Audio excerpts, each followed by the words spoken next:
Hello and welcome. I'm so glad you found your way here tonight, wherever you happen to be settling in from. Whatever kind of day you have had, I want you to let it go for a little while, because tonight we're stepping into a great English house on the one morning its entire summer is about to change. Picture a country estate wrapped in early morning quiet where every soul inside believes today will be simply perfect. There is to be a ride across the fields, a walk through the gardens, laughter beneath open sky by afternoon. But outside past the stable yard one man already knows better. He has felt it in an old aching injury before he ever looked up at the clouds. And by evening that quiet certainty of his will help explain a summer an entire nation would remember for the rest of their lives. Before we step inside together, if this kind of story is the sort of thing that helps you unwind at the end of the day, it would mean a great deal to me if you considered subscribing, tapping that like button, or leaving a little comment down below only if you are truly enjoying what you find here. Of course, I would love to know where in the world you are listening from tonight, and what time it happens to be where you are. Feel free to say hello, or share a thought. I look forward to every single one of them. Now go ahead and dim the lights if you can, maybe switch on a fan or something with a soft steady hum, and let us slip into this story together. Long before the family at Ashcombe Park had stirred beneath their quilted covers, before a single curtain had been drawn back to greet the day, Thomas Hale was already awake. He was the head gardener of the estate, a broad quiet man well past 40, with hands permanently marked by 2 decades of English soil and a left knee that carried, if he was honest, a story of its own. On this particular morning, in the pale hush just before sunrise, Thomas stood at the edge of the walled kitchen garden with a cup of weak tea going cold in his palm, and he was studying the sky with open suspicion. Not because the sky looked bad. That was the strange part. It looked, if anything, rather fine. A soft grey light was spreading gently over the hills of Hampshire, the kind of quiet morning that painters love to capture and poets love to write about. But Thomas had not spent 20 years tending the grounds of a great estate without learning to distrust a morning that looked a little too agreeable. There was one sign, though, that Thomas trusted above every other, and it had never once failed him in 20 years. Stay with me a moment, because we're about to find out what it was. He noticed the swallows first. They were skimming low over the lawn, so close to the grass that their wings nearly brushed it, chasing insects that were themselves flying low, weighed down by a heaviness in the air no one inside the house had felt yet. Down in the home paddock the cattle had settled themselves onto the grass rather than standing to graze, a habit country people had trusted for generations as a quiet promise of rain to come.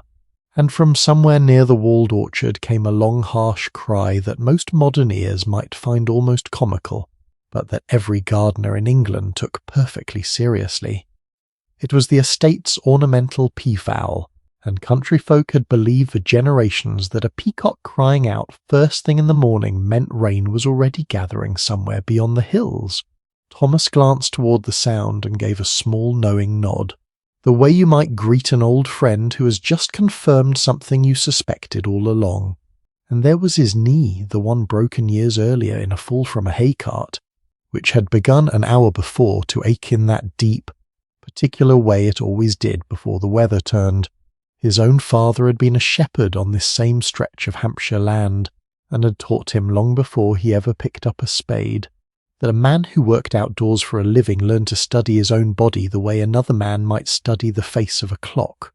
Thomas could not have told you exactly when that lesson settled into him. It simply had, the way most true knowledge does quietly over many ordinary mornings, until one day he realized he had stopped needing to think about it at all. Now, if you have never lived close to the land yourself, all of this might sound like guesswork dressed up as wisdom. I want to pause here for a moment, because this is honestly one of my favourite parts of researching a story like this one.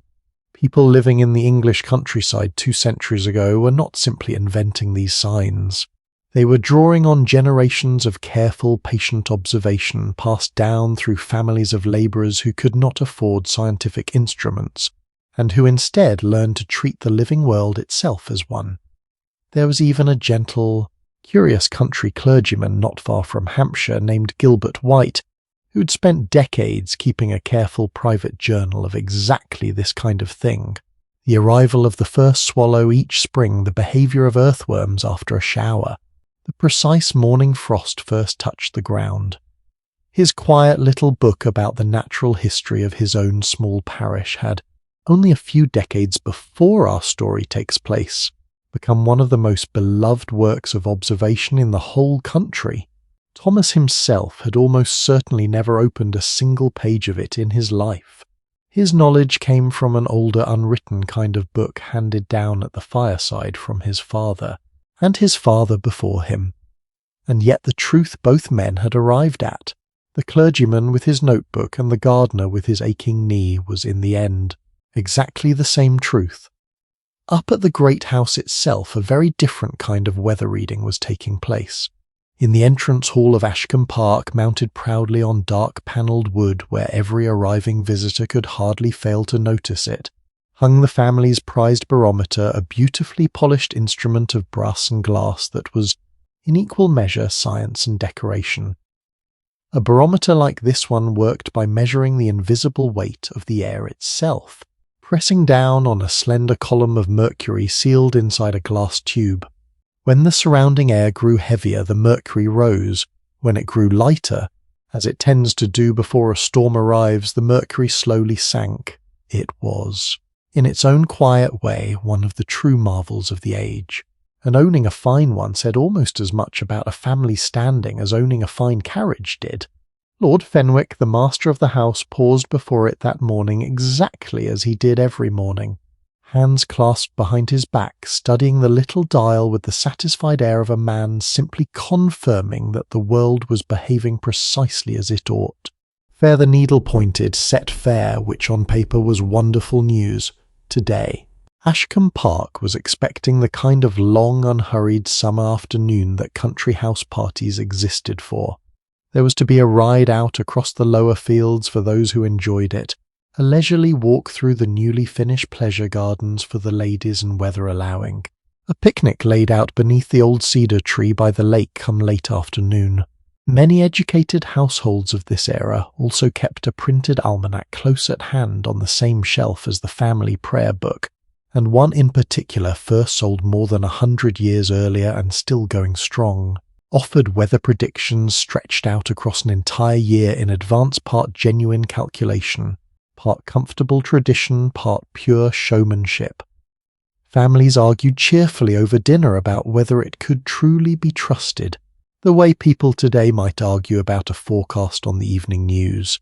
And yet, for all its confident printed promises, no almanac published months earlier could ever really know what a single Hampshire morning actually held in store. Can I be honest with you for a moment? I find something almost tender about that gap between what the house believed and what the land already knew.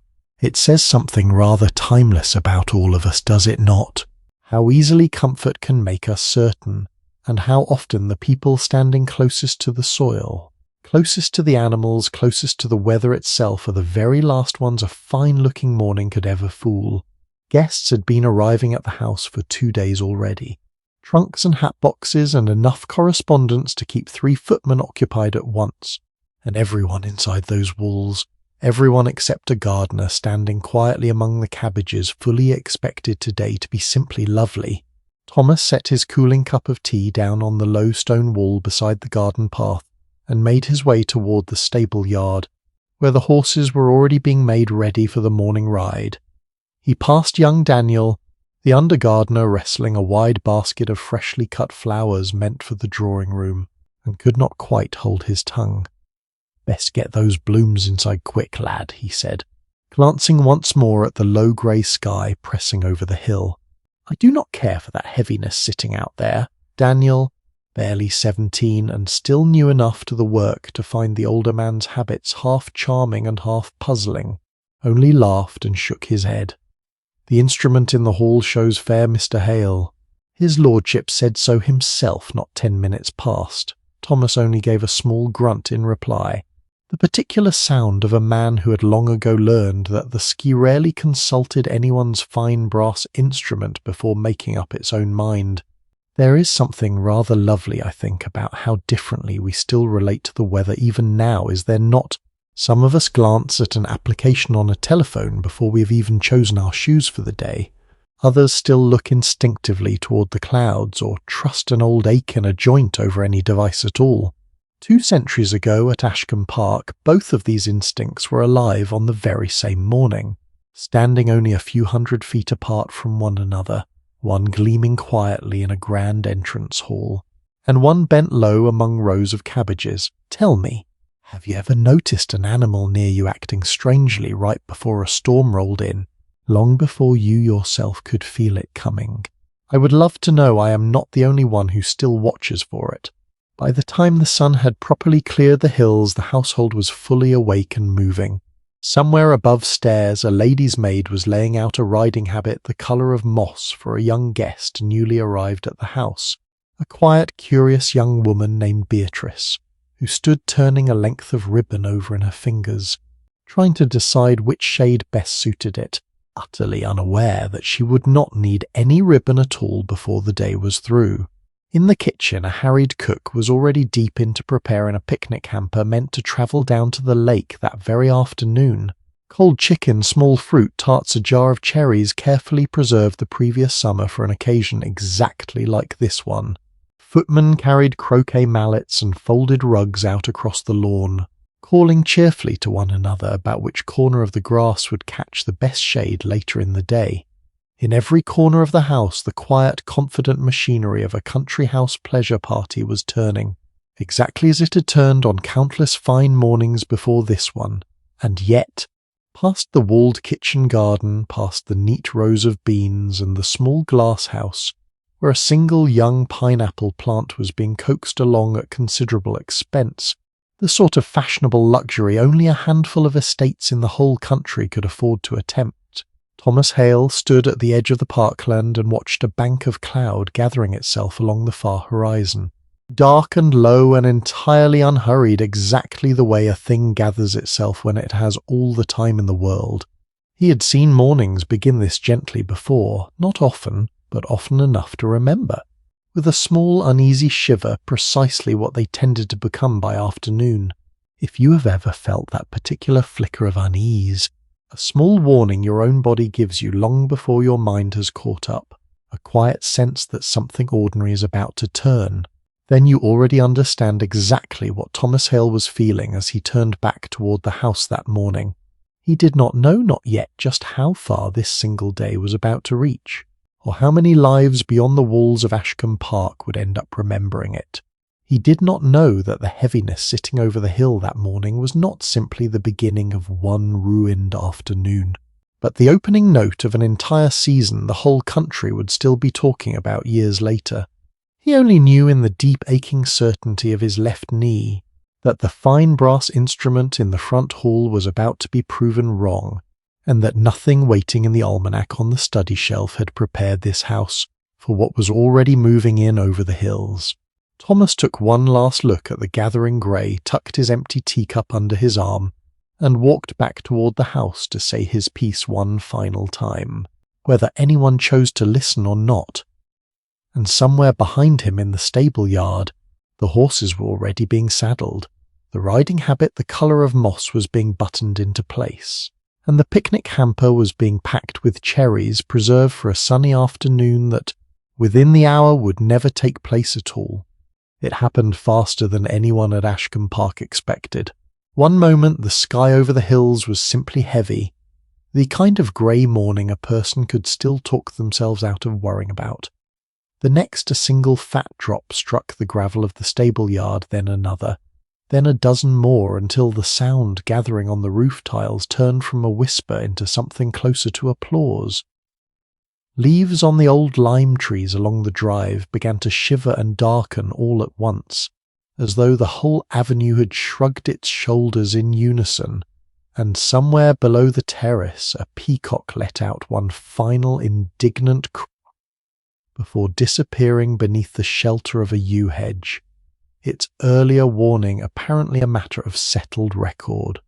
Somewhere across the park, thunder rolled once low and unhurried like a door closing very far away. For one brief deceptive moment the rain seemed to soften. A few guests, already halfway back toward the house, actually paused beneath the dripping branches of an old oak, wondering aloud whether the worst of it might already be passing over.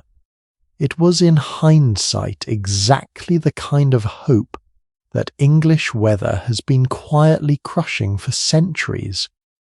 Within minutes the sky opened again harder this time, driving sideways on a gust strong enough to turn 3 umbrellas inside out within sight of the terrace, and any lingering optimism about salvaging the day's plans went with them.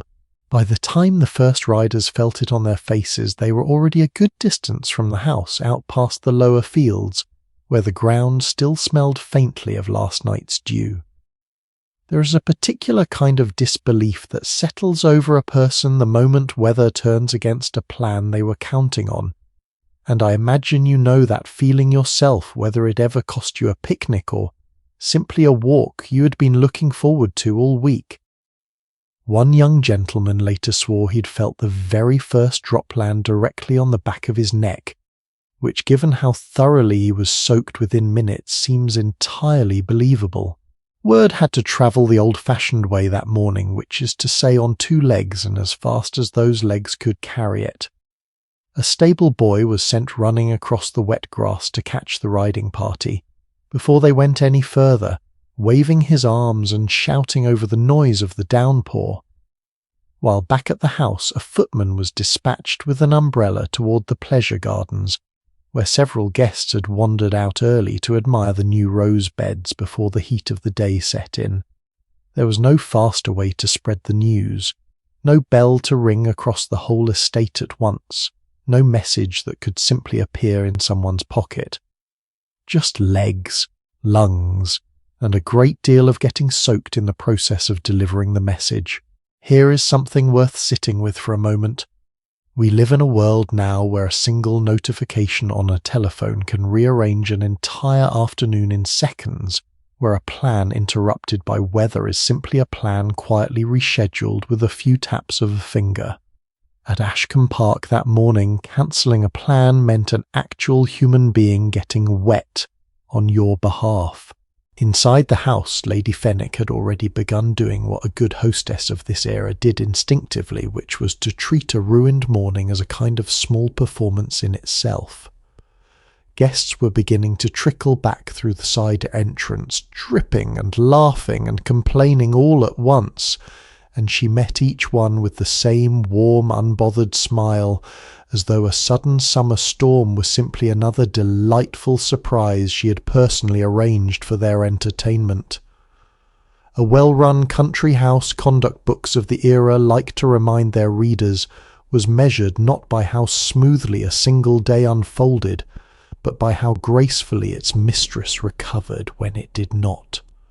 Lady Fenwick had clearly studied those books rather closely, or perhaps she had simply learned the lesson the hard way on some other rained-out morning years before this one. Among the guests hurrying back toward shelter was Beatrice, the young lady we glimpsed earlier turning a length of ribbon over in her fingers. She had not in the end gone out riding at all, having decided at the very last moment that her nerve around horses was not quite what her hostess's letter of invitation had rather generously assumed it to be. Instead, she had joined the small group walking toward the rose garden, wearing a pair of thin silk slippers, entirely unsuited to anything wetter than a polished ballroom floor. Ladies of her class, you should know, rarely owned proper outdoor footwear at all. Sturdy boots were considered faintly unfashionable, even faintly common, better suited to a farmer's wife than a gentleman's daughter. So when the rain came, Beatrice found herself picking her way back along the gravel path on her toes, laughing despite herself at how thoroughly her pretty shoes were being ruined with every step. By the time she reached the terrace, one slipper had parted company with its ribbon entirely, and she arrived at the door holding it in one hand like a small defeated trophy, informing anyone who would listen that she intended to frame it as a memory of her very first morning at Ashcombe Park. Can I tell you something I find quietly moving about a detail like that? It would be easy to imagine women of this era as delicate figures who simply avoided discomfort altogether. But the truth more often was that they were expected to look effortlessly composed while enduring exactly the same inconveniences as everyone else, only in far less practical shoes. A gentleman caught in that same downpour could at the very least rely on sturdy leather boots built for exactly this sort of weather. A lady in her ballroom slippers had no such comfort, only the quiet expectation that she carry the whole soggy business off with a smile. The gravel paths at least drained faster than the open lawn, which was already beginning to darken and soften underfoot.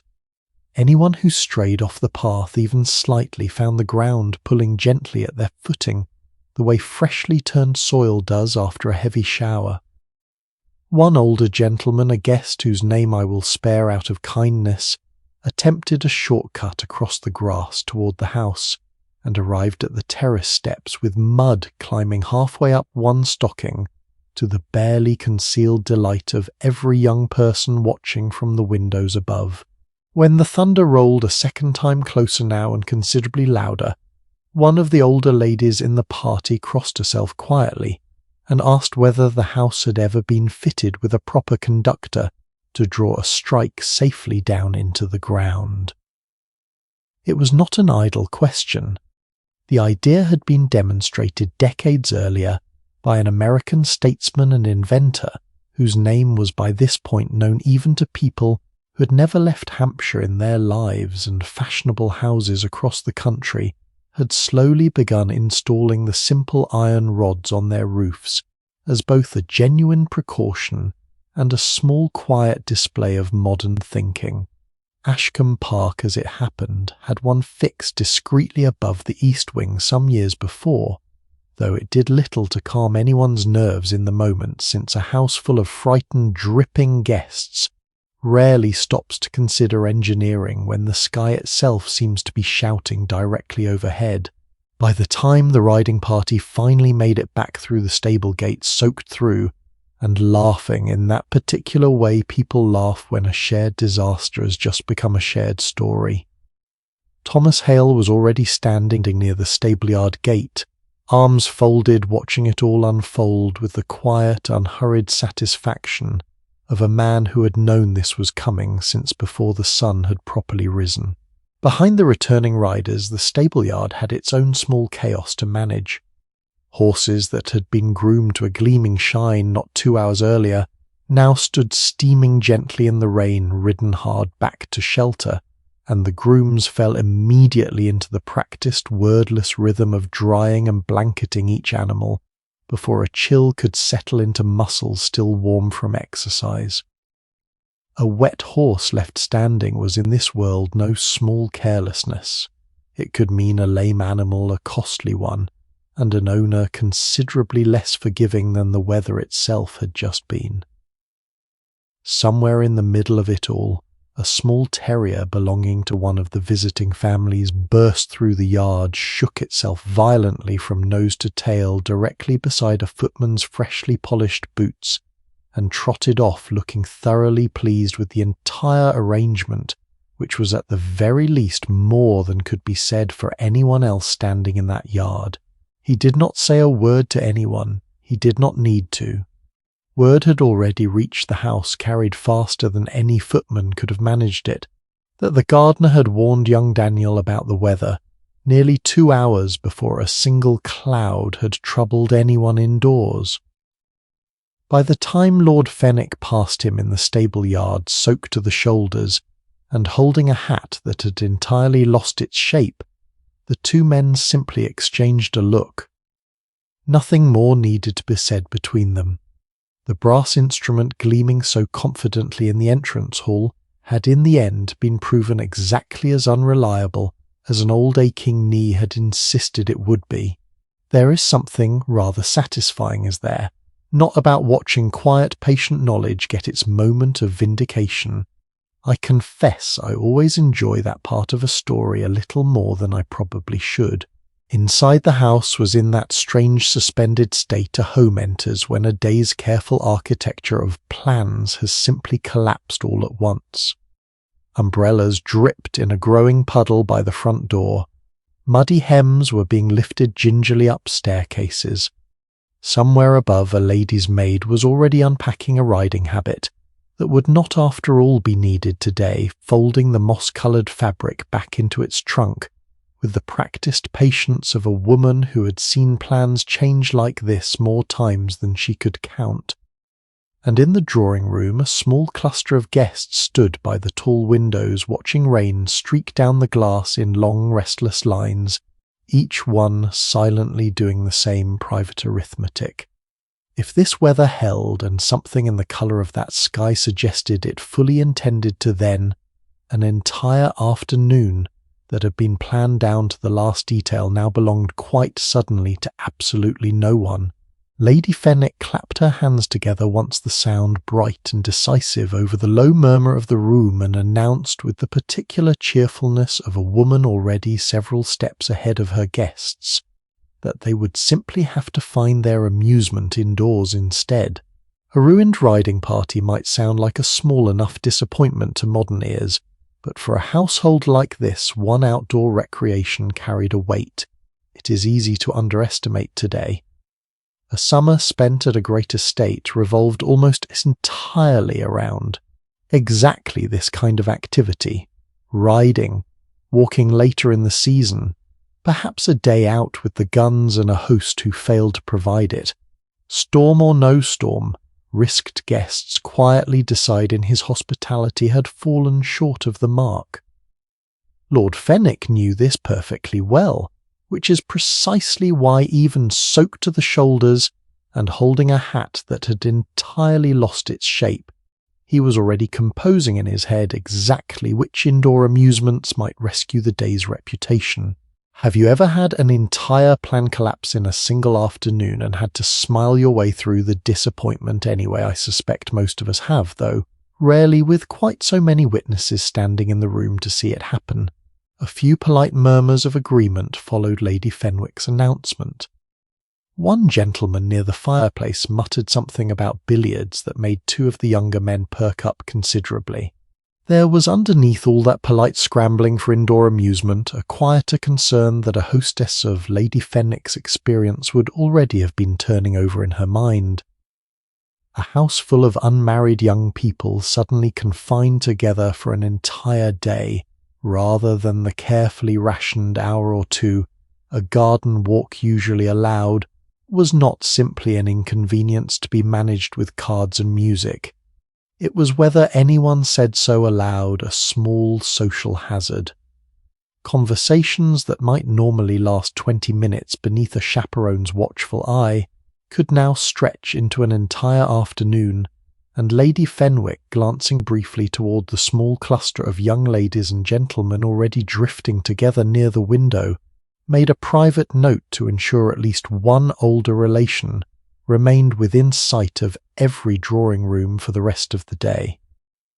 Whether that particular precaution would hold for 12 hours of forced togetherness was, of course, an entirely different question, but behind that composed, cheerful surface a very different kind of scramble was only just beginning, one that none of the guests standing in that drawing-room admiring the rain through clean glass and warm firelight had any real reason to think about at all. Because somewhere below their feet, in a kitchen that had spent the entire previous evening preparing for a picnic hamper that would now never leave the house, an entirely different kind of crisis was only just getting started. News, as it turned out, travelled downstairs even faster than it had travelled indoors from the stable yard. By the time a breathless kitchen maid burst through the door with word that the entire riding party had turned back soaked and laughing, and that nobody, absolutely nobody, would be leaving the house again before dark, Mrs. Prudence Wren had already set down her rolling pin with the particular deliberateness of a woman who who has just been handed a great deal more work than she expected to do that day. She was the cook at Ashcombe Park, had been for 11 years, a broad, capable woman in her early 50s, with forearms that told the story of 1,000 ovens, and a temper that by all accounts was surprisingly gentle for someone who ran a kitchen with the discipline of a small army. "Well," she said, wiping her hands on her apron and looking round at the vast hamper of cold chicken fruit tarts and preserved cherries laid out across the long wooden table, ready and waiting for a picnic that would now never happen. "That settles that, then." She said it lightly enough, the way a person says something they have decided not to be angry about, though the kitchen maid nearest her later swore that the wooden spoon Mrs. Wren picked up next was gripped rather more firmly than strictly necessary for stirring a simple sauce. I want you to picture this moment for a second, because I think it says something rather wonderful about how differently the two halves of this house were about to experience the very same afternoon. Upstairs, guests were settling comfortably into armchairs by the fire, mildly inconvenienced, already turning their attention toward cards and gossip. Below stairs, an entire meal plan for the day had just quietly collapsed and needed to be rebuilt from nothing in the space of about an hour by people whose names most of those guests would never learn. Here is the arithmetic Mrs. Wren was working through in her head, and it is worth walking through together because it explains a great deal about why a single rainstorm could so thoroughly terrify a country house cook. On a fine day with the family and their guests away riding and picnicking until late afternoon, the kitchen only truly needed to produce one proper meal dinner, served once everyone finally returned tired and hungry in the evening. Today, instead, the entire household was suddenly present restless and expecting to be fed at every customary hour a fashionable household observed.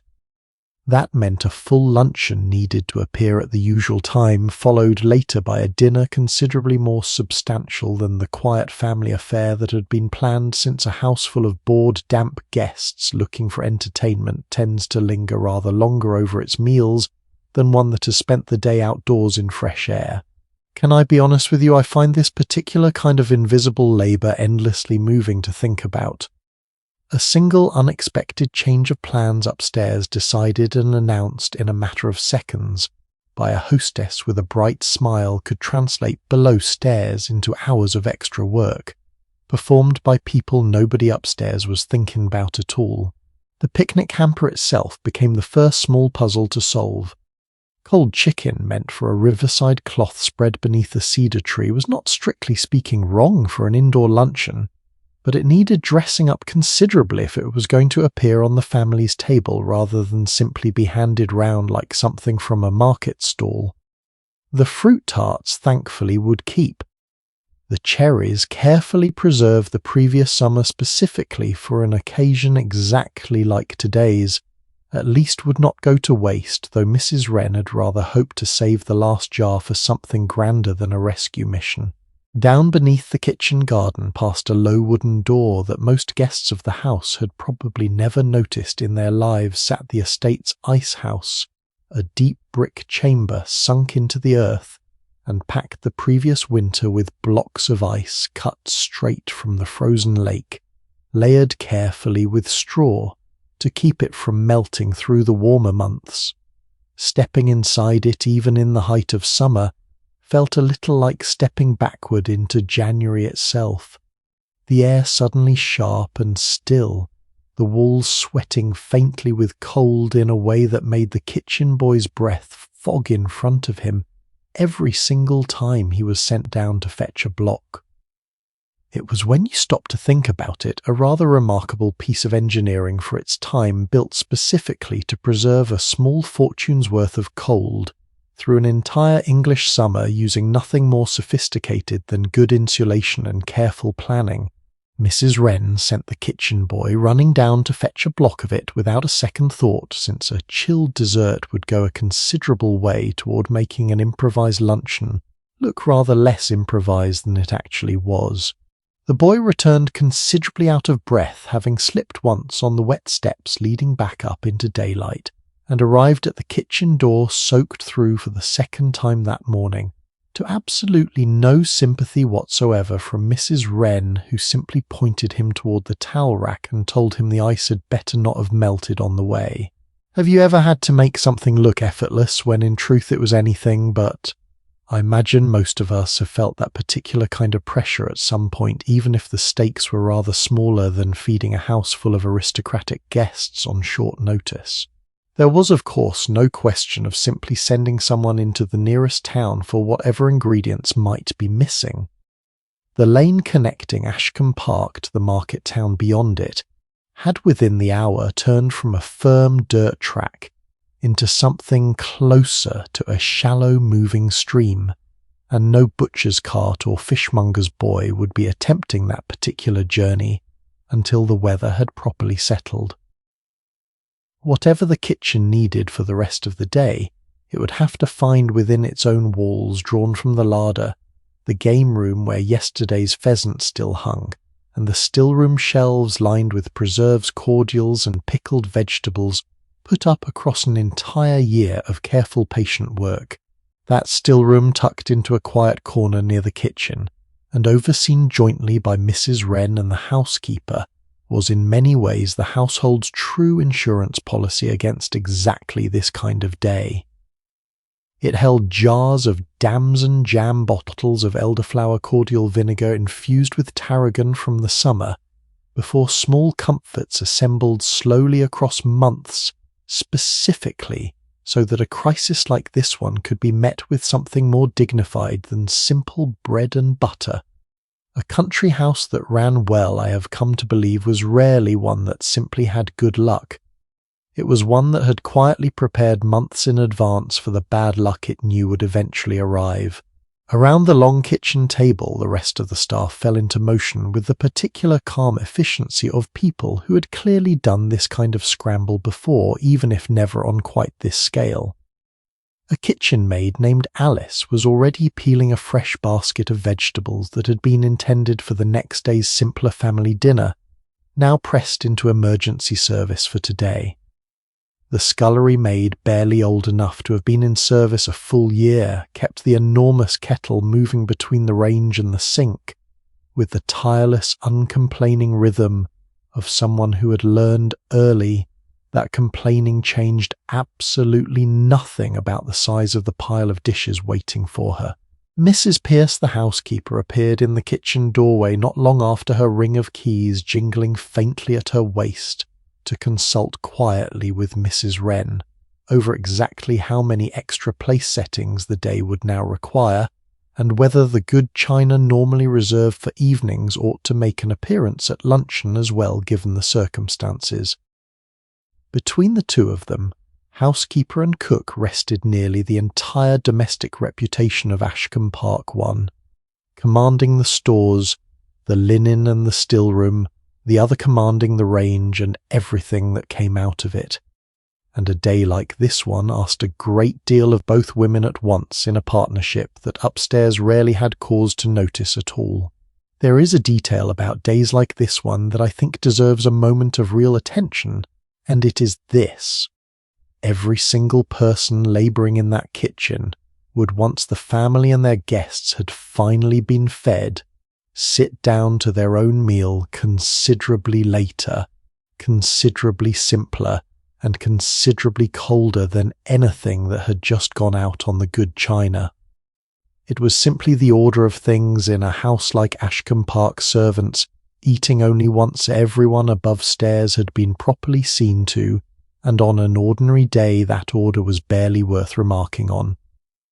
On a day like this one, with hours of extra cooking stacked onto an already long list of duties, it meant Mrs. Wren and her small kitchen army would not sit down themselves until well past what most of us would consider a reasonable hour for supper. Have you ever worked flat out to make someone else's day feel effortless, only to eat your own meal standing up hours later, once everyone else had already gone to bed? If you have, then you already understand something about that kitchen that no guest upstairs warming themselves by the drawing room fire ever really had the occasion to learn. Through the passage that connected the kitchen to the wash-house, an entirely separate small emergency was unfolding at the very same moment. Every riding habit, every pair of ruined slippers, every mud-streaked stocking from that morning's disaster now needed cleaning and drying before evening, and none of it could simply be hung outside on a line the way an ordinary wash day allowed. Instead, it had to be strung up indoors near whatever fire could be spared, filling the lower passages with the faint damp smell of wet wool that would linger faintly for the rest of the day. And underneath the range itself, the fire had to be coaxed considerably higher than usual to manage the sheer volume of cooking now required, which meant yet more coal carried up from the cellar, yet more soot to be cleaned from the hearth by the end of the day, yet more heat radiating into a kitchen already thick with the smell of chicken, fresh bread and something sweet, beginning to bubble in a pot Mrs. Wren refused to let anyone else touch. By mid-morning, the whole room had grown so warm that Alice propped the scullery door open with a brick just to let a little of the outside air damp as it was drift through, and remarked to no one in particular that she would happily trade every ounce of that heat for 1 single hour spent outdoors in the rain instead. "You would not," Mrs. Wren said, without even glancing up from her pot, "last 5 minutes out there in that downpour, and you know it." Alice wisely did not argue the point any further. I think what strikes me most researching a moment like this one is how completely one-sided the experience of a single rainy afternoon could be within the very same house. A guest sitting comfortably by the drawing-room fire that day would likely remember it, if they remembered it at all, as a pleasant little inconvenience, the sort of story to tell at dinner years later about the summer the weather ruined a picnic. Mrs. Wren and her small army below stairs would remember it if they thought of it again at all as simply another very long day, among many one crisis quietly solved, before the next one had even finished announcing itself. History, as it happens, tends to remember the guests who told that story at dinner parties for decades afterward, and forgets almost entirely the women who made the story possible to tell at all. By the time the luncheon bell finally rang considerably later than usual, and to more than a few relieved sighs from guests who'd been growing rather hungry by the fire, nothing on the table gave away the frantic hour that had produced it. The chicken looked as though it had always been intended for a proper dining table. The chilled dessert cooled with ice hauled up from beneath the garden. That very morning drew a small murmur of approval from more than one guest. Mrs. Wren, watching from the kitchen doorway as the first plates were carried up the back stairs, allowed herself exactly one long breath before turning back toward the range, because dinner, rather considerably grander than the one originally planned, was still very much waiting to be built from whatever the house had left to give. Somewhere behind her the kitchen boy was already lifting yesterday's pheasant down from its hook in the game larder, and the still-room shelves stood half-emptied of exactly the preserves that had been waiting quietly for a day precisely like this one to finally arrive. And upstairs in a hallway not far from that very kitchen, an entirely different kind of struggle was quietly taking shape, one that had nothing to do with chicken or cherries at all, but with keeping an entire great house warm and dry while the sky outside showed absolutely no sign of relenting. For all its grandeur, Ashcombe Park had never quite solved a rather embarrassing little secret one that every guest arriving for the first time eventually discovered for themselves, usually within the first cold minute of stepping through the front door. It was on the inside, considerably less warm than it looked. The entrance hall alone told you everything you needed to know. Soaring ceilings, gleaming stone floors, tall windows arranged in perfect expensive symmetry. The whole space designed with exactly one purpose in mind, to make a visitor stop in their tracks and feel for just a moment rather small. What it was never designed to do, oddly enough, was keep anyone comfortable. Grand entrance halls of this kind were built almost entirely for effect, and effect as any Ashcombe Park guest shivering in a wet riding habit could tell you that particular afternoon does not generate a single degree of actual heat. Those tall, elegant windows lining the hall carried a history most guests admiring them had probably never considered. A tax on windows had been sitting quietly on the books in this country for well over a century by now, charging households according to how many they owned, and it had reshaped the look of English buildings in ways people still notice today, without always understanding why. Families with modest means had over the decades simply bricked up whatever windows they could live without sacrificing a little light and air to save a little money, while grander households did precisely the opposite, keeping every window fully glazed and paying whatever the Crown demanded because a house that could clearly afford the tax was in its own quiet way advertising exactly that fact to every carriage that rolled past its gates.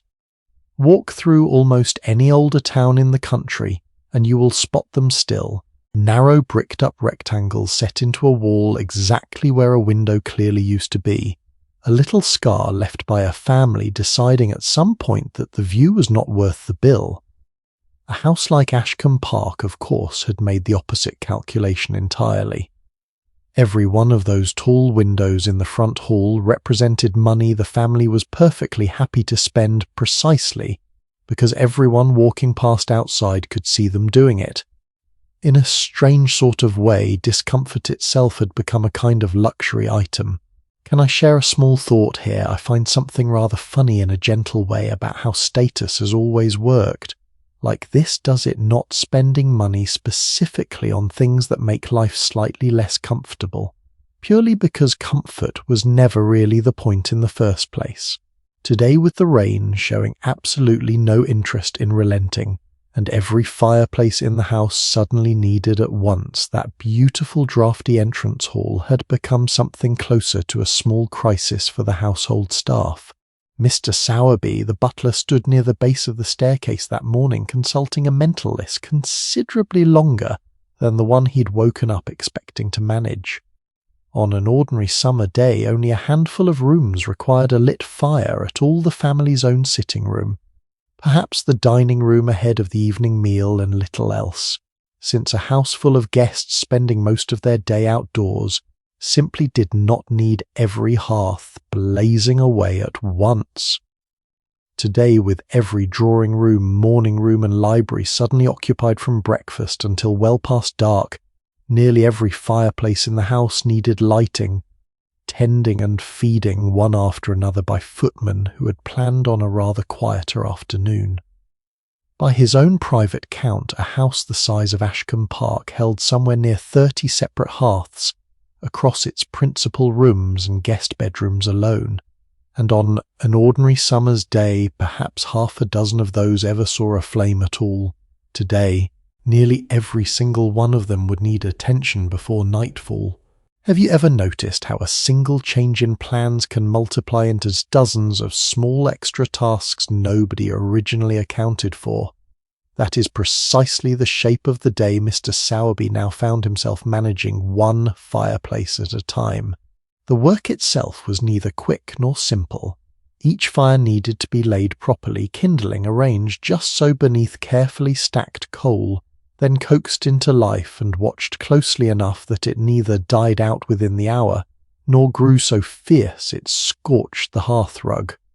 A young footman named George had drawn fire duty that particular day, and by early afternoon he'd already climbed the same staircases more times than he cared to count, arms loaded with coal scuttles, moving room to room in a kind of quiet, relentless circuit, that guests upstairs warming their hands by a fire that had simply always seemed to be burning. Whenever they wandered in, never had much cause to think about it all. By the time he reached the fourth guest bedroom on his list, his forearms had begun to ache in a way that had nothing whatsoever to do with the weather outside, Some of the fireplaces at Ashcombe Park, it should be said, performed this task rather better than others. The family's newer rooms, renovated only a decade or so earlier, had been fitted with the design that had swept through fashionable households across the country not long before a shallower, more angled firebox credited to an American-born inventor and scientist who had spent years studying of all things exactly how heat and smoke actually moved through a room. He had discovered through careful and rather obsessive experimentation that the old deep fireplaces most houses had used for generations wasted a tremendous amount of warmth by sending it straight up the chimney along with the smoke, and that a shallower firebox with angled side walls could reflect that same heat back out into the room instead, while a narrowed throat above the fire kept the draw strong enough to carry smoke safely away without also carrying off half the room's warmth in the process. His improved design threw considerably more warmth outward into the space rather than losing it straight up the chimney, and it smoked far less in the process. A genuine relief in any household that had ever endured an older fireplace on a blustery day. The older wing of the house, however, the wing where several of tonight's guest bedrooms happened to sit, had never been updated, and its fireplaces responded to today's gusty, unpredictable weather, exactly as older fireplaces always had, with the occasional stubborn puff of smoke rolling back into the room whenever the gusts outside caught the chimney pots at just the wrong angle. Beatrice, whose room had been assigned in that very wing, on account of her being a rather recent addition to the guest list, spent a good portion of her afternoon with her window cracked open, despite the rain, simply to keep the faint haze of smoke from settling too thickly over her writing desk, and made a private note to herself that a room with a view of the rose garden was evidently not without its own small price to pay. There is something almost poetic, I think, about a house, quite literally divided between its modern half and its older half on a day like this. One side of the building breathing easily through its newly redesigned chimneys, while the other coughed and sputtered exactly as it had for generations before anyone thought to study the problem properly.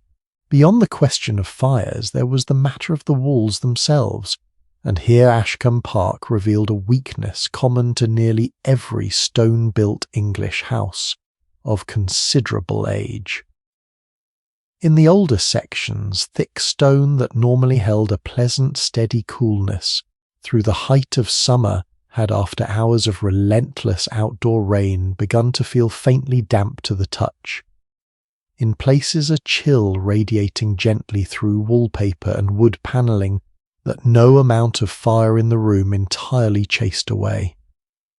A housemaid running a cloth along the library shelves that afternoon paused to check out of long habit whether any of the older leather-bound volumes nearest the outer wall had begun to feel the least bit soft or cool, since a damp English summer was precisely the kind of weather that could quietly ruin a fine book collection if nobody was paying close enough attention.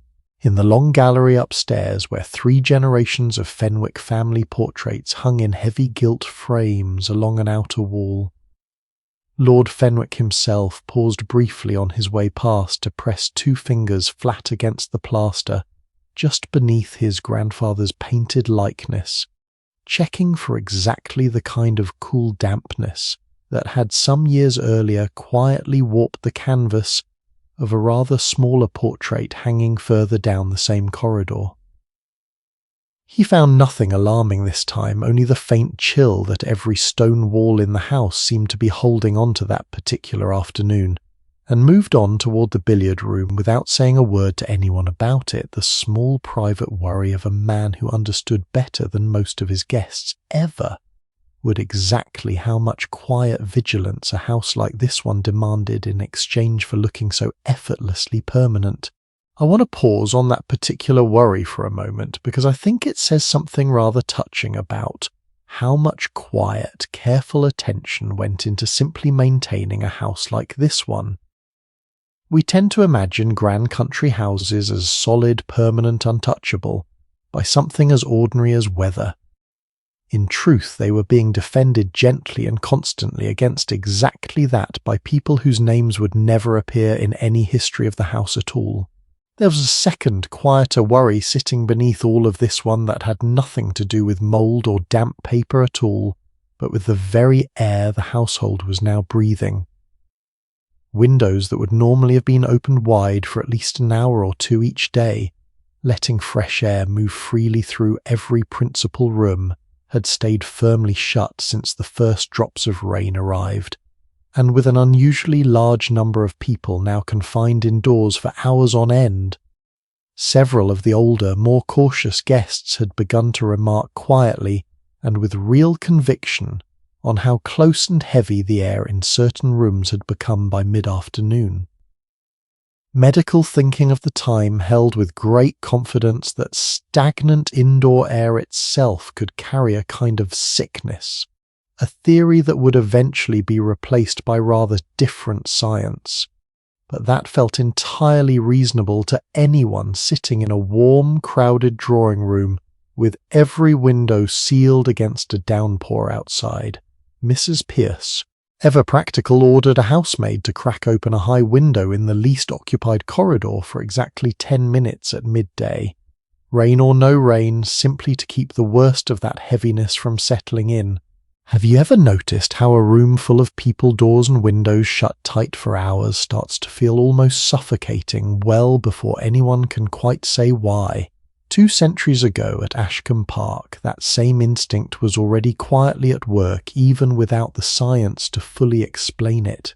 By early afternoon, the fires were finally holding steady throughout most of the principal rooms, and something like ordinary comfort had settled back over the house, however hard won it had been to achieve. In the family's own sitting room, guests gathered close to a fire burning cleanly and evenly, thanks to that newer, cleverer chimney design, entirely unaware of just how differently the very same fire might have behaved only 1 generation earlier. Down the corridor in the older wing, a fire in one particularly stubborn guest bedroom had needed relighting, twice already, much to the quiet, weary irritation of the housemaid assigned to it, who had by this point taken to muttering under her breath every time she knelt back down in front of that particular hearth, as though the chimney itself might be shamed into better behaviour through sheer force of complaint. Mr. Sowerby made one final circuit of the ground floor rooms himself before allowing his shoulders to relax even slightly, checking each hearth with the practised eye of a man who had seen enough country house rainstorms in his years of service to know that a single neglected fire could undo an entire afternoon of careful work. Satisfied at last that the house had for the moment won its quiet battle against the weather outside, he permitted himself something almost like a smile. And in a separate wing, entirely behind a heavy panelled door where the low, steady click of ivory balls could already be heard, a rather different fire had been burning hot and uninterrupted since shortly after breakfast, in the one room of the house where on a day exactly like this one, the gentlemen of Ashcombe Park had every intention of disappearing for a considerable while. If you've ever pictured a room full of English gentlemen retreating from bad weather, with a cigar clamped between their teeth wrapped in blue smoke and leather armchairs, I am about to gently take that image apart because it belongs to a rather different century than the one our story is actually set in. The billiard room at Ashcombe Park that afternoon held no cigars at all.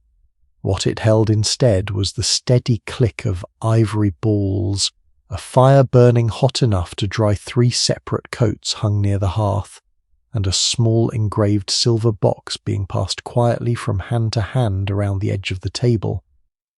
Rain streaked the tall windows along one wall unnoticed, and entirely unmourned by the 5 or 6 gentlemen who had claimed this room as their own. The moment Lady Fenwick announced the day's plans had changed. Someone had already loosened a cravat. Someone else had abandoned a coat entirely draping it across the back of a chair, with the particular relief of a man who had spent the whole morning dressed for company he no longer needed to impress. Lord Fenwick reached the box first, flicked it open with a practised motion of his thumb, and offered it toward his nearest guest before taking a small pinch for himself. Snuff, finely ground tobacco meant to be inhaled rather than smoked, was the genuine gentleman's habit of this particular moment in history, not cigars which had barely begun trickling into fashionable English circles at all, carried home in small quantities by officers returning from campaigns on the continent, and still regarded by most polite households as something faintly foreign and faintly common. A cigar, if you wanted one, you smoked outdoors alone and rather apologetically. Snuff, by contrast, you offered to a room full of people as a small, elegant courtesy, the way you might offer someone a chair. Can I share something I find quietly delightful about this particular detail? Even the Prince Regent himself, the very man whose name this entire era borrows, was famous among his own circle for collecting snuff boxes the way another man might collect fine watches, dozens of them. Each one a small jewelled object meant to be shown off as much as used. Tobacco, it turns out, has always found a way to become fashion. There was, of course, an art to the whole business, one that young man learned quickly if he wanted to avoid looking foolish in front of older gentlemen. You did not simply shovel a pinch into your nose the way it might sound. You placed a small measure on the back of your hand between thumb and forefinger, and drew it in with a single controlled breath, through one nostril ideally, without the violent sneeze that betrayed an amateur. Sir Thomas Pride, a guest of considerable confidence, but rather less experience with the ritual than he liked to admit, managed exactly that violent sneeze not 30 seconds after accepting the box, to the very poorly concealed amusement of everyone else standing round the table. It is worth mentioning, too, that snuff was never entirely a gentleman's habit alone. A number of fashionable ladies of the very highest circles kept their own small boxes tucked discreetly into a reticule or a writing desk drawer, a fact that would likely have surprised anyone who assumed such things belonged strictly to smoky masculine rooms like this one. Whether any lady currently sheltering from the rain at Ashcombe Park indulged in quite the same way was admittedly not a subject the gentlemen standing round this particular billiard table were in any position to answer. Have you ever watched someone try to look effortlessly sophisticated at something and fail rather spectacularly in front of a room full of witnesses? I suspect most of us have been on both sides of that particular moment at some point in our lives. Snuff itself came in a surprising number of varieties each, with its own devoted following among gentlemen who considered themselves connoisseurs of the stuff. Some favoured a coarse, dark blend nicknamed for its rather unglamorous origins in Ireland, prized for its strength. Others preferred a finer scented mixture said to be a particular favourite of the royal household itself, sold under a name that traded quite openly on that very association. Lord Fenwick's own box, a guest might have noticed, held something considerably milder. A pale, almost floral blend he had apparently favoured since his own days at university, and he defended his choice with the mild, good-humoured stubbornness of a man who had simply stopped caring what anyone else thought of his taste decades ago. The billiard table itself deserves a small word because it was in its own quiet way rather cutting edge for its time. Only a handful of years earlier, two clever players across the water in France had discovered that fitting the tip of a cue with a small disc of leather allowed a player to strike the ball off centre with far greater control, adding a spin to the shot that had simply been impossible with the older flat-tipped cues most houses still used. Ashcombe Park's table freshly restocked with a full set of these leather-tipped cues. Only that past season was considered something of a small luxury among the gentlemen currently gathered around it, and more than one visiting guest had made a point of admiring it before a single ball was struck. the table's playing surface itself cut from a single slab of dense slate, rather than the warped, unpredictable wooden beds older tables still relied upon, kept every shot running true no matter how many times the fire in the grate caused the room's air, and with it the wood panelling, to swell and shift with the day's damp heat. I find something rather charming about that, honestly, the idea that even a game as old and familiar as billiards was at this exact moment in history quietly being reinvented by people obsessing over tiny technical details most of us would never think twice about. A young guest named Julian Ashford leaned against the far wall, watching the game rather than joining it directly. A slim, dark-haired gentleman not yet 30 who had arrived at Ashcombe Park only the day before on the recommendation of a mutual acquaintance, and who seemed, from what little conversation anyone had managed to draw out of him, so far considerably more interested in books than in wagering on a game of skill. He'd spent a good part of the ride down from London 2 days earlier with his nose in a slim volume of poetry, a fact Lord Fenwick had teased him about at dinner the previous evening, and which Julian had accepted with the good-natured, slightly distracted smile of a man more comfortable observing a room than commanding one. When Lord Fenwick eventually invited him to take a turn at the table, he accepted with the polite, slightly wary expression of a man who suspected he was about to lose rather more than his pride. He was not wrong. He lost the first game rather badly to general good-natured laughter, and the modest sum changing hands afterward was small enough to be forgotten by dinner, though it would not have surprised anyone in that room to learn that a similar afternoon at one of the more notorious gentlemen's clubs back in London could see fortunes lost over exactly this kind of game, played for stakes considerably higher than pride alone. Certain private clubs along the fashionable streets of the capital had by this point built entire reputations around exactly that kind of wagering young men of good family losing whole estates across a single ruinous evening at the tables, a fact every father in that billiard room had almost certainly warned his own sons about at least once. Billiards, respectable as it looked from the outside, had never entirely escaped its close and rather uncomfortable friendship with gambling.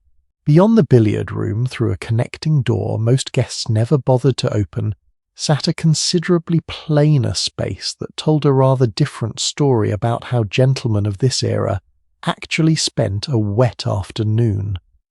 The gun room smelled faintly of oil and gunpowder, residue, its walls lined with cabinets holding fowling pieces cleaned and cared for with almost obsessive attention, since a gentleman's gun said nearly as much about him as his horse or his tailor did. Here, away from the more decorative billiard table, two of the older guests had settled into quieter conversation over a set of pistols laid out on a cloth, discussing with the particular enthusiasm reserved for a favourite subject whether the coming season's shooting further north might prove better than the disappointing one before it. One of the two, a guest of considerably more technical bent than his companion, had brought along a rather newer piece fitted with a small copper cap struck by the hammer. To fire the charge, a clever little invention, barely a decade old at this point, developed by a clergyman with a taste for chemistry, and still regarded with a fair amount of suspicion by traditionalists who trusted their old flint and steel mechanism precisely because it had worked reliably for their fathers and grandfathers before them. His companion turned the newer gun over in his hands with obvious curiosity and equally obvious skepticism, the exact expression, I imagine, that greets almost any new piece of technology when it first appears among people who've grown rather attached to the old one. Somewhere beneath their quiet debate, a cleaning rod tapped rhythmically against a barrel, the smell of oil and metal polish mixing with the faint, lingering trace of gunpowder that no amount of scrubbing ever quite managed to remove from a room like this one. This, incidentally, is where you would actually have found a pipe lit if you found one lit anywhere in the house at all, since the gun room was considered plain enough, functional enough, and thoroughly male enough that nobody much minded a little smoke drifting among the gun cabinets. It was never a grand or fashionable space. It was simply useful in the particular way that men of this era seemed to reserve their most honest, least performed conversations for the rooms nobody had bothered to decorate. There is something worth sitting with for a moment in that contrast, I think. One room in that house is existed almost entirely for display its leather-tipped cues and engraved snuff boxes quietly announcing exactly how much money and taste a family possessed.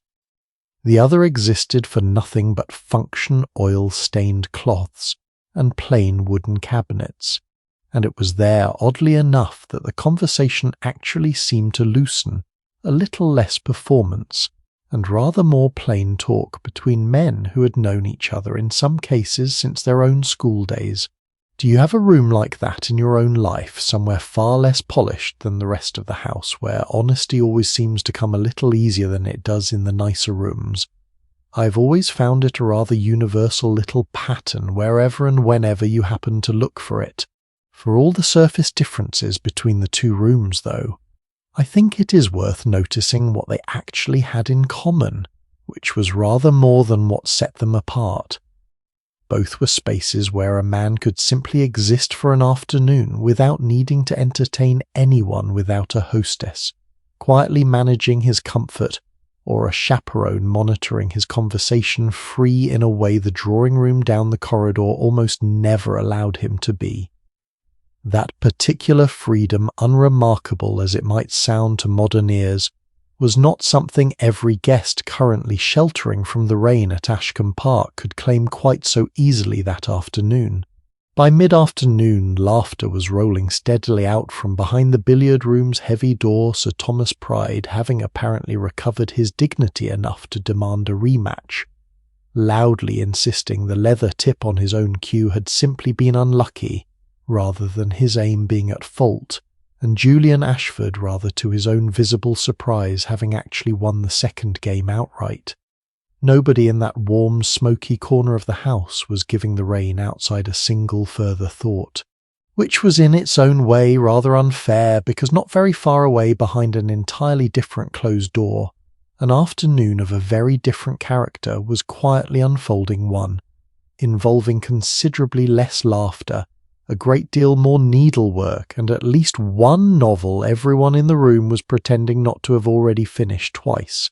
Across the house, in a considerably quieter room lined with pale green wallpaper and tall windows streaming with rain, an entirely different kind of afternoon was underway. One measured not in billiard shots or snuff boxes, but in stitches, sentences, and the occasional very carefully suppressed yawn. This was the morning room, a name that had always struck me as rather amusingly inaccurate given how much of the actual day tended to unfold inside it. Ladies gathered here throughout the whole of the daylight hours, not merely the morning, for the simple reason that a lady of this era was rarely, if ever, meant to be seen doing nothing at all. Idleness, whatever the weather outside chose to do, was not considered an acceptable way to pass an afternoon, even a thoroughly ruined one. A fire crackled steadily in the grate, considerably better behaved than its counterpart in Beatrice's own bedroom, and the low murmur of polite, unhurried conversation drifted between one small cluster of chairs and the next, punctuated now and then by the soft snap of a page being turned or a thread being bitten cleanly through.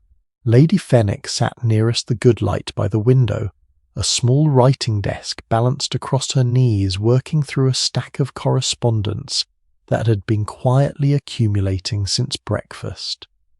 Running a household the size of Ashcombe Park required a truly staggering amount of letter-writing tradesmen to be answered, a distant cousin's condolences to be acknowledged, an invitation to be either accepted or gently declined, and a rainy afternoon, whatever else it ruined, had at least handed her the uninterrupted hours she rarely found for this particular task. She wrote in a small, economical hand, filling every possible inch of the page, before turning the paper sideways and continuing directly across her own original lines, a habit born less of any particular fondness for puzzles and rather more of simple arithmetic, since paper itself was not cheap, and a page left half empty felt to a woman who managed a household's accounts as carefully as she managed its guests faintly wasteful. Nearby, an older guest named Mrs. Grantley, a distant relation travelling as companion and unofficial chaperone to two of the younger ladies in the house, sat with a large work basket open on her lap, methodically hemming a stack of plain linen shirts destined for a charitable society back in London.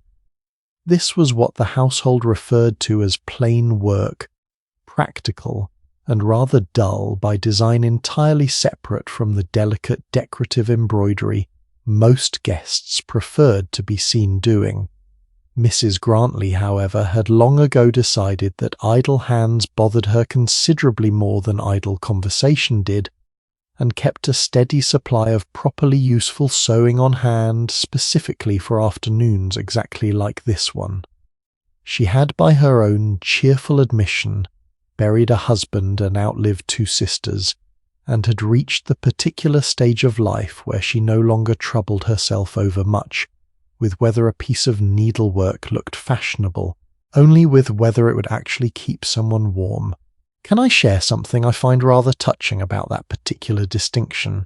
So much of a lady's needlework in this era existed purely to be admired. Delicate flowers stitched onto a handkerchief, nobody would ever actually use to blow their nose. The workbox itself had become almost as much a fashion statement as the needlework produced from it, fitted with tiny compartments for thread and thimble, and inlaid with exotic wood, or mother of pearl, the kind of object a young lady might receive as a gift specifically to be admired sitting closed on a table, rather than ever opened at all. Mrs. Grantley's own box, scuffed and plain, and entirely without ornament, had clearly never been given to anyone as a compliment, and she seemed in her own quiet way considerably prouder of that fact than of any decorative embroidery she could have produced instead. Beatrice sat curled into the corner of a settee near the fire, a slim leather-bound volume held rather closer to her face than strict posture generally allowed, and if you had wandered into that room without knowing any better, you might have assumed she was deep in some suitably improving work of history or moral instruction. She was not. Tucked inside the plain leather binding borrowed under cover of a far more respectable title, sat a novel she had smuggled down from her room that very morning. Precisely the kind of story most conduct manuals of the day warned young ladies against reading at all. Here is something worth pausing on because I think it says a great deal about how contradictory this particular era could be toward its own young women.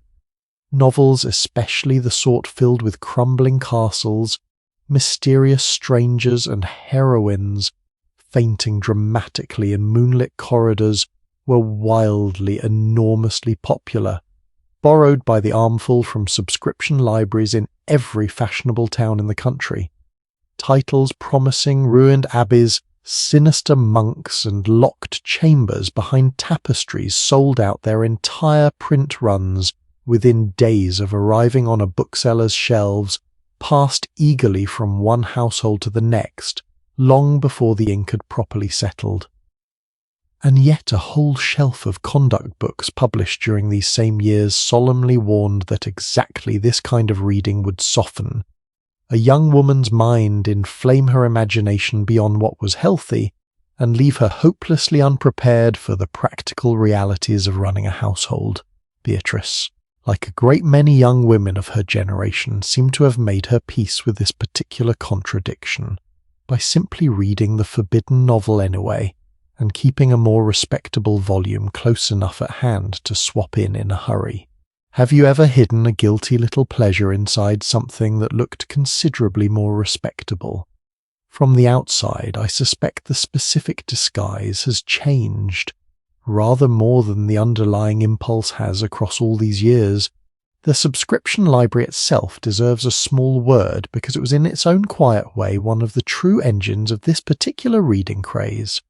For a modest yearly fee, a household in any reasonably sized town could borrow as many volumes as its members could manage, and most of the novels driving everyone so wonderfully scandalized were published not as a single book, but stretched luxuriously across 3 separate volumes, a format publishers favoured, partly because it let a library rent the very same story to 3 different households at once. A shelf of these libraries had sprung up in nearly every town of any size across the country over the previous few decades, their subscription lists quietly filling with the names of readers who would never have dreamed of admitting in polite company quite how many volumes they work through in a single month. Somewhere in a trunk upstairs sat the 2nd volume of Beatrice's current novel, borrowed specifically for this visit, with the 3rd still waiting its turn back home on a library shelf entirely too far away to be any comfort today. Across the room, near the good northern light of a second window, a younger guest sat before a small easel, attempting with visibly limited patience to copy a landscape print propped against a stack of books. Sketching had become almost as fashionable an accomplishment as needlework by this point, encouraged by a small library of popular guidebooks that had spent recent decades teaching English travellers exactly how to look at their own countryside, which hills counted as sufficiently rugged, which ruins sufficiently atmospheric to be worth admiring and rendering in watercolour at all. One clergyman turned author in particular had built an entire following by touring the wilder corners of the country and publishing his opinions on precisely which views deserved the label picturesque, until fashionable young ladies across England found themselves judging an actual hillside, not by whether they liked it, but by whether it matched the composition rules a stranger had written down in a travel journal decades earlier. On a fine day, a young lady might have taken her sketchbook out into the garden to capture the view down toward the lake herself. Today, with the actual landscape reduced to grey streaks against the window glass, she was left copying someone else's idea of beauty instead, and grumbling quietly but audibly that the printed hills in front of her looked nothing whatsoever like real ones. Has a copy of something ever left you a little more frustrated than simply not having it at all? There is a particular flavour of disappointment reserved for staring at an imitation of a view you know is real, sitting just beyond a pane of glass you cannot currently do anything about. What strikes me most about that particular scene, though, is how much effort went into performing a skill that had almost nothing to do with genuine artistic feeling.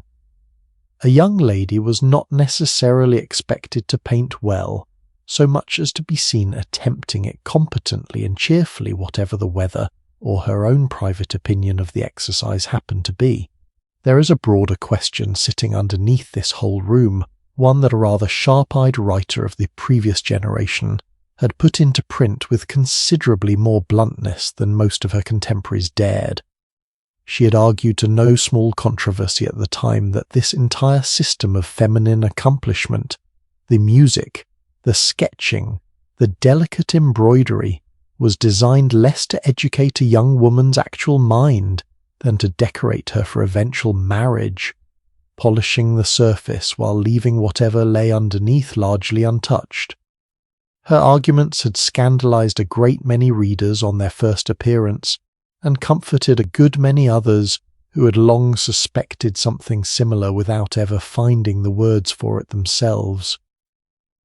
Looking around that morning room at a hidden novel and a grudging sketch, and a stack of properly useful shirts being hemmed by a woman old enough to no longer particularly care what anyone thought of her choices, I found myself wondering whether Ashcombe Park's own version of that debate was quietly playing out in front of me without a single person in the room saying so out loud. Can I offer one small observation of my own here? Every single occupation in that room, however different they looked from one another, was in its own way a performance for somebody else's benefit. A letter meant to maintain a family's standing, a stitch meant to prove diligence, a sketch meant to demonstrate refinement, even a hidden novel meant to be enjoyed only once.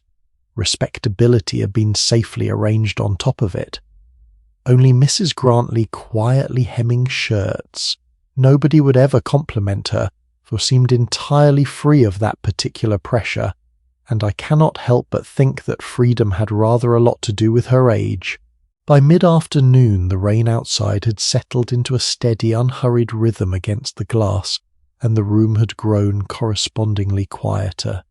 Needles moving pages, turning the occasional soft scratch of Lady Fenwick's pen, the only sound competing with the weather itself. It was in its own understated way rather peaceful, the kind of quiet that only ever seems to settle over a room once everyone inside it has simply given up on the day going any differently than it already had. Beatrice had just reached the part of her hidden novel where a heroine inevitably found herself wandering an abandoned corridor by a single guttering candle when the door to the morning room opened rather more abruptly than good manners generally allowed. Her hand moved on pure instinct, sliding the slim, incriminating volume beneath a considerably thicker book of sermons, resting on the cushion beside her, a manoeuvre she had clearly practiced before, only to find somewhat sheepishly that the person standing in the doorway was not Mrs. Grantley, come to inspect her reading habits at all, but a breathless housemaid, her face carrying the particular urgency of someone who had run the entire length of the house rather than walked it. Whatever news she was about to deliver, it was already clear even before a single word left her mouth that this particular summer's rain was proving to be a good deal stranger, and a good deal more serious than anyone at Ashcombe Park had yet allowed themselves to consider. The housemaid, once she finally caught her breath, explained that Thomas Hale had come up from the kitchen garden asking rather urgently for a man who so rarely asked for anything at all, to speak with Lord Fenwick directly. He was shown in a few minutes later, hat in hand, boots left carefully at the door, despite the obvious state of the grounds outside, and what he had to say was not strictly speaking about today's storm at all.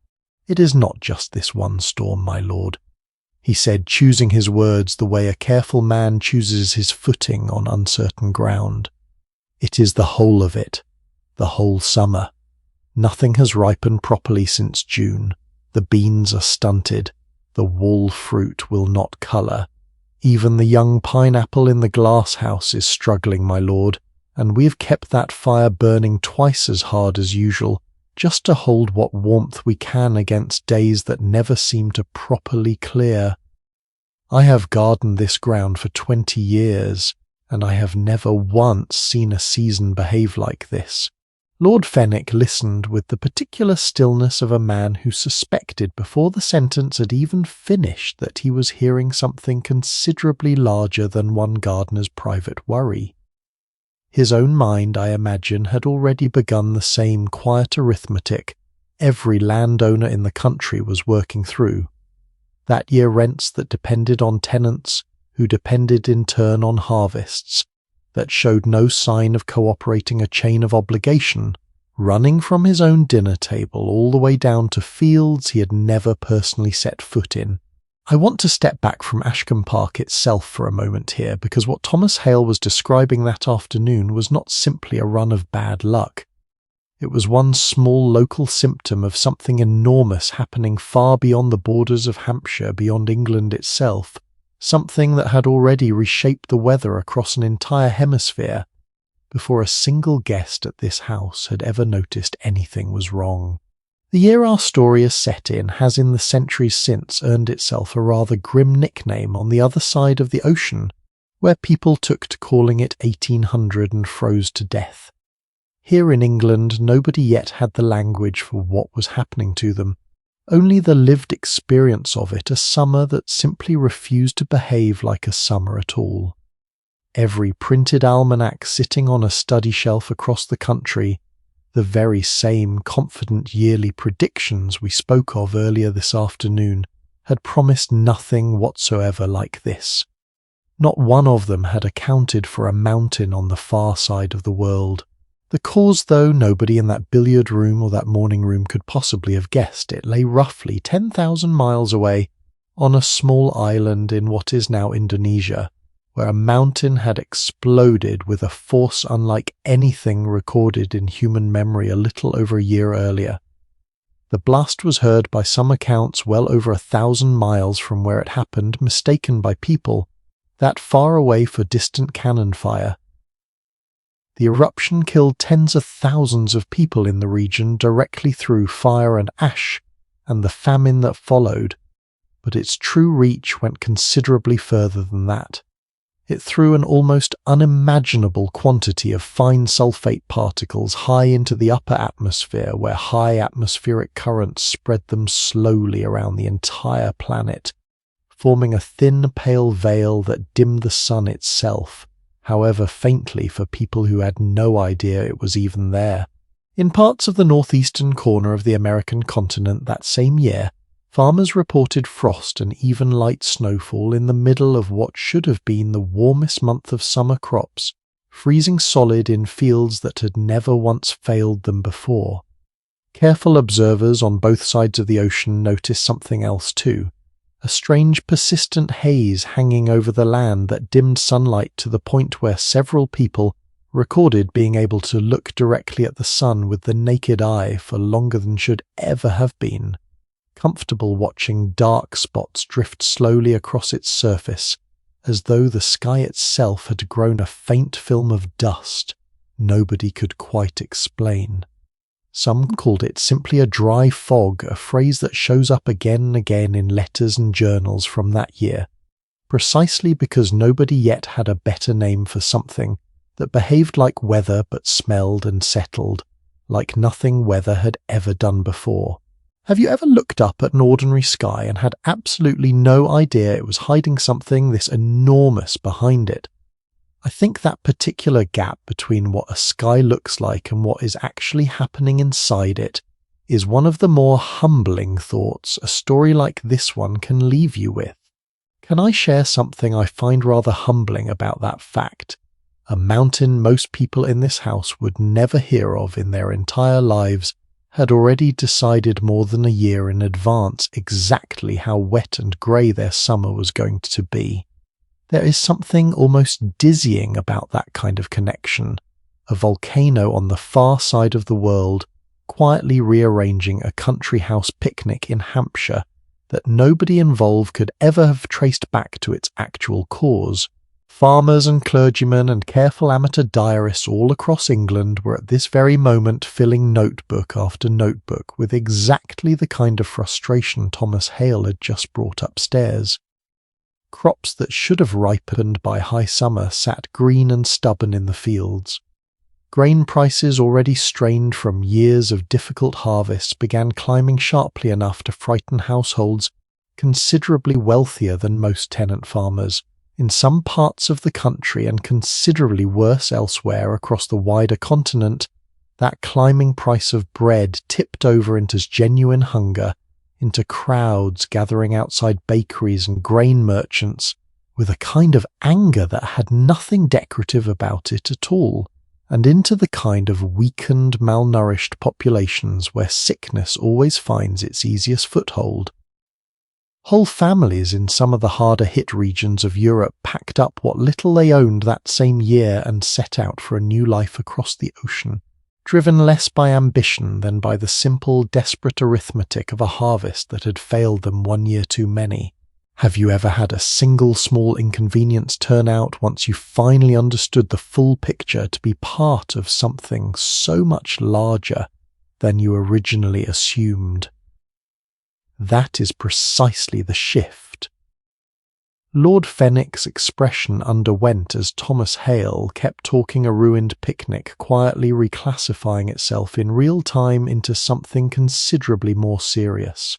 There was a particular political sting hidden inside all of this too. One Lord Fenwick, as a landowner himself, understood rather better than most of his guests would have. Only the year before, Parliament had passed a deeply controversial law restricting cheap grain from entering the country from abroad, a measure landowners had lobbied hard for since it kept the price of homegrown grain comfortably high for men exactly like him. That law had made a certain amount of sense when harvests were merely ordinary. Now, with English wheat fields themselves failing to ripen, the very policy meant to protect landowners' profits was quietly turning into the thing standing between hungry households and the imported grain that might otherwise have eased their suffering. It was the sort of contradiction that tends to look painfully obvious only after the fact and painfully invisible to the men benefiting from it beforehand. There was oddly enough a strange kind of beauty tangled up inside all this trouble, one that people at the time noticed without ever understanding why. Sunsets that year in England and across much of Europe turned an unusually deep, saturated red and orange, the same fine volcanic haze that was ruining harvests, also scattering the evening light into colours people found themselves stopping to admire, entirely unaware they were watching the same disaster from its more forgiving side. Diarists across the country, alongside their worried notes about crops, occasionally paused to record just how strikingly beautiful the evening sky had looked. Two entirely different entries sitting side by side on the very same page without either writer seeming to notice the contradiction. A painter working in London during these very years became particularly known for skies of exactly this vivid, almost feverish colour, and art historians have spent a good deal of time since wondering how much of that unmistakable palette came from years of quietly observing skies that the rest of the country simply found unsettling. I find something rather poignant in that, if I am honest. The very same particles starving a nation's wheat fields were also painting some of the most beautiful sunsets anyone alive had ever seen. A reminder that disaster and beauty have never been quite as separate from each other as we sometimes like to pretend. It is, I think, one of the strange, quiet lessons a summer like this one leaves behind, that the sky can be actively working against you and still somehow manage to look absolutely glorious while it does it. Back in the drawing room at Ashcombe Park, Lord Fenwick asked Thomas Hale with real concern now rather than polite formality whether the estate's own tenants further out on the property had reported similar troubles with their own fields. Thomas confirmed quietly that they had, and that he had heard much the same complaint repeated at market only the week before from growers who had travelled considerably further than Hampshire and brought back stories of exactly the same stubborn, colourless summer following them home. One farmer, Thomas added, had gone so far as to describe the entire season as though the sun itself had simply stopped trying, a phrase that stuck with Lord Fenwick rather longer than he probably would have liked to admit. Word of Thomas Hale's visit travelled through the house rather more quickly than anyone had intended, the way unsettling news always seems to outpace the polite conversation meant to contain it. By the time the story reached the morning room, filtered second-hand through a housemaid who had overheard rather more than she was meant to. Beatrice found herself glancing up from her hidden novel with a small, uneasy frown, struck by how strange it felt to hear an actual gardener's worry described in almost exactly the same Gothic language as the story she'd been reading only minutes earlier. A world gone suddenly inexplicably wrong for reasons nobody present could properly name. This particular strangeness in the weather as it happened was not confined to England at all. Travellers moving through the wider continent that same season carried back their own accounts of relentless rain and unseasonable cold stories that would eventually converge quite famously around a rented villa on the shore of a lake in Switzerland, where a small group of restless English visitors found themselves trapped indoors by exactly this same endless rain day after day, with absolutely nothing to do but talk and study whatever books they had brought with them, and eventually out of pure boredom begin telling each other stories meant to frighten one another half to death. Nobody sitting comfortably in that villa passing the time with ghost stories simply to keep from going quietly mad with boredom had any idea they were about to accidentally invent something that would still be terrifying readers 2 centuries later. That particular gathering and the rather extraordinary thing it accidentally produced is a story worth telling properly, and it is exactly where we are headed next. Let me take you to that villa properly now, because I think it might be my favourite story hidden inside this entire strange waterlogged season. The house sat on the shore of a lake in Switzerland, rented for the summer by a young English poet, already rather famous and rather notorious in equal measure back home. He had left England only months earlier under a cloud of scandal thick enough to end most men's standing in polite society, entirely whispers of debt of a disastrous marriage already collapsing, and of behaviour polite drawing rooms preferred not to discuss too directly, and had settled instead into a kind of restless European exile, trailed everywhere he went by his own considerable reputation. He had invited a small circle of friends to join him, a fellow poet travelling with his soon-to-be wife, her younger stepsister and the poet's own personal physician. A clever, restless young man barely into his 20s, who'd been hired as much for companionship on the journey as for his medical skills. What none of them had planned for, arriving that June with sketchbooks and walking boots and every intention of admiring alpine scenery, was rain. Not an afternoon of it the way Ashcombe Park was currently enduring, but week after week of it, the same relentless sunless weather sweeping across the whole of Europe that summer, trapping 5 restless, brilliant people inside a single rented house with absolutely nothing to look at but grey water and greyer sky. Have you ever noticed how the most creative ideas often arrive not during inspiration, but during sheer grinding boredom? I think we tend to romanticize genius as something that strikes like lightning, when so often it actually arrives disguised as 5 people trapped indoors with nothing better to do.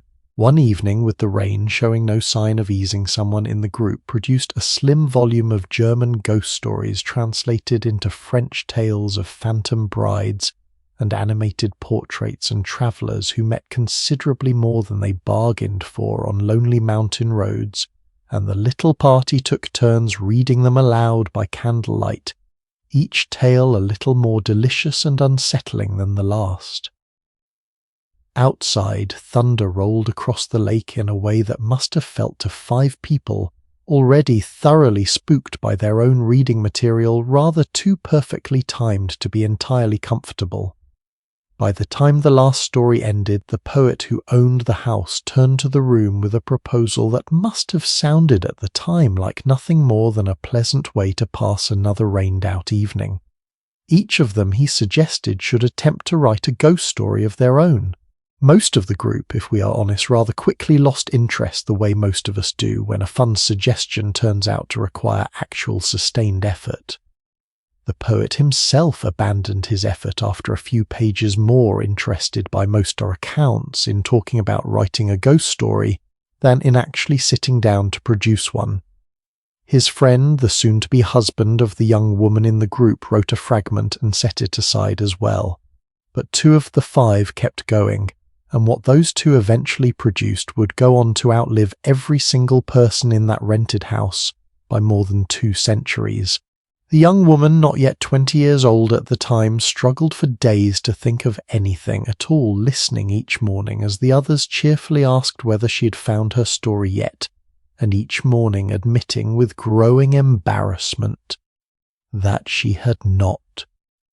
Then one night, lying awake long after the others had gone to bed, an image arrived in her mind, fully formed, vivid enough that she would later describe it less like an idea and more like something she had actually witnessed, a pale student kneeling beside the thing he had assembled from stolen pieces, watching in horror as it stirred to life beneath his hands.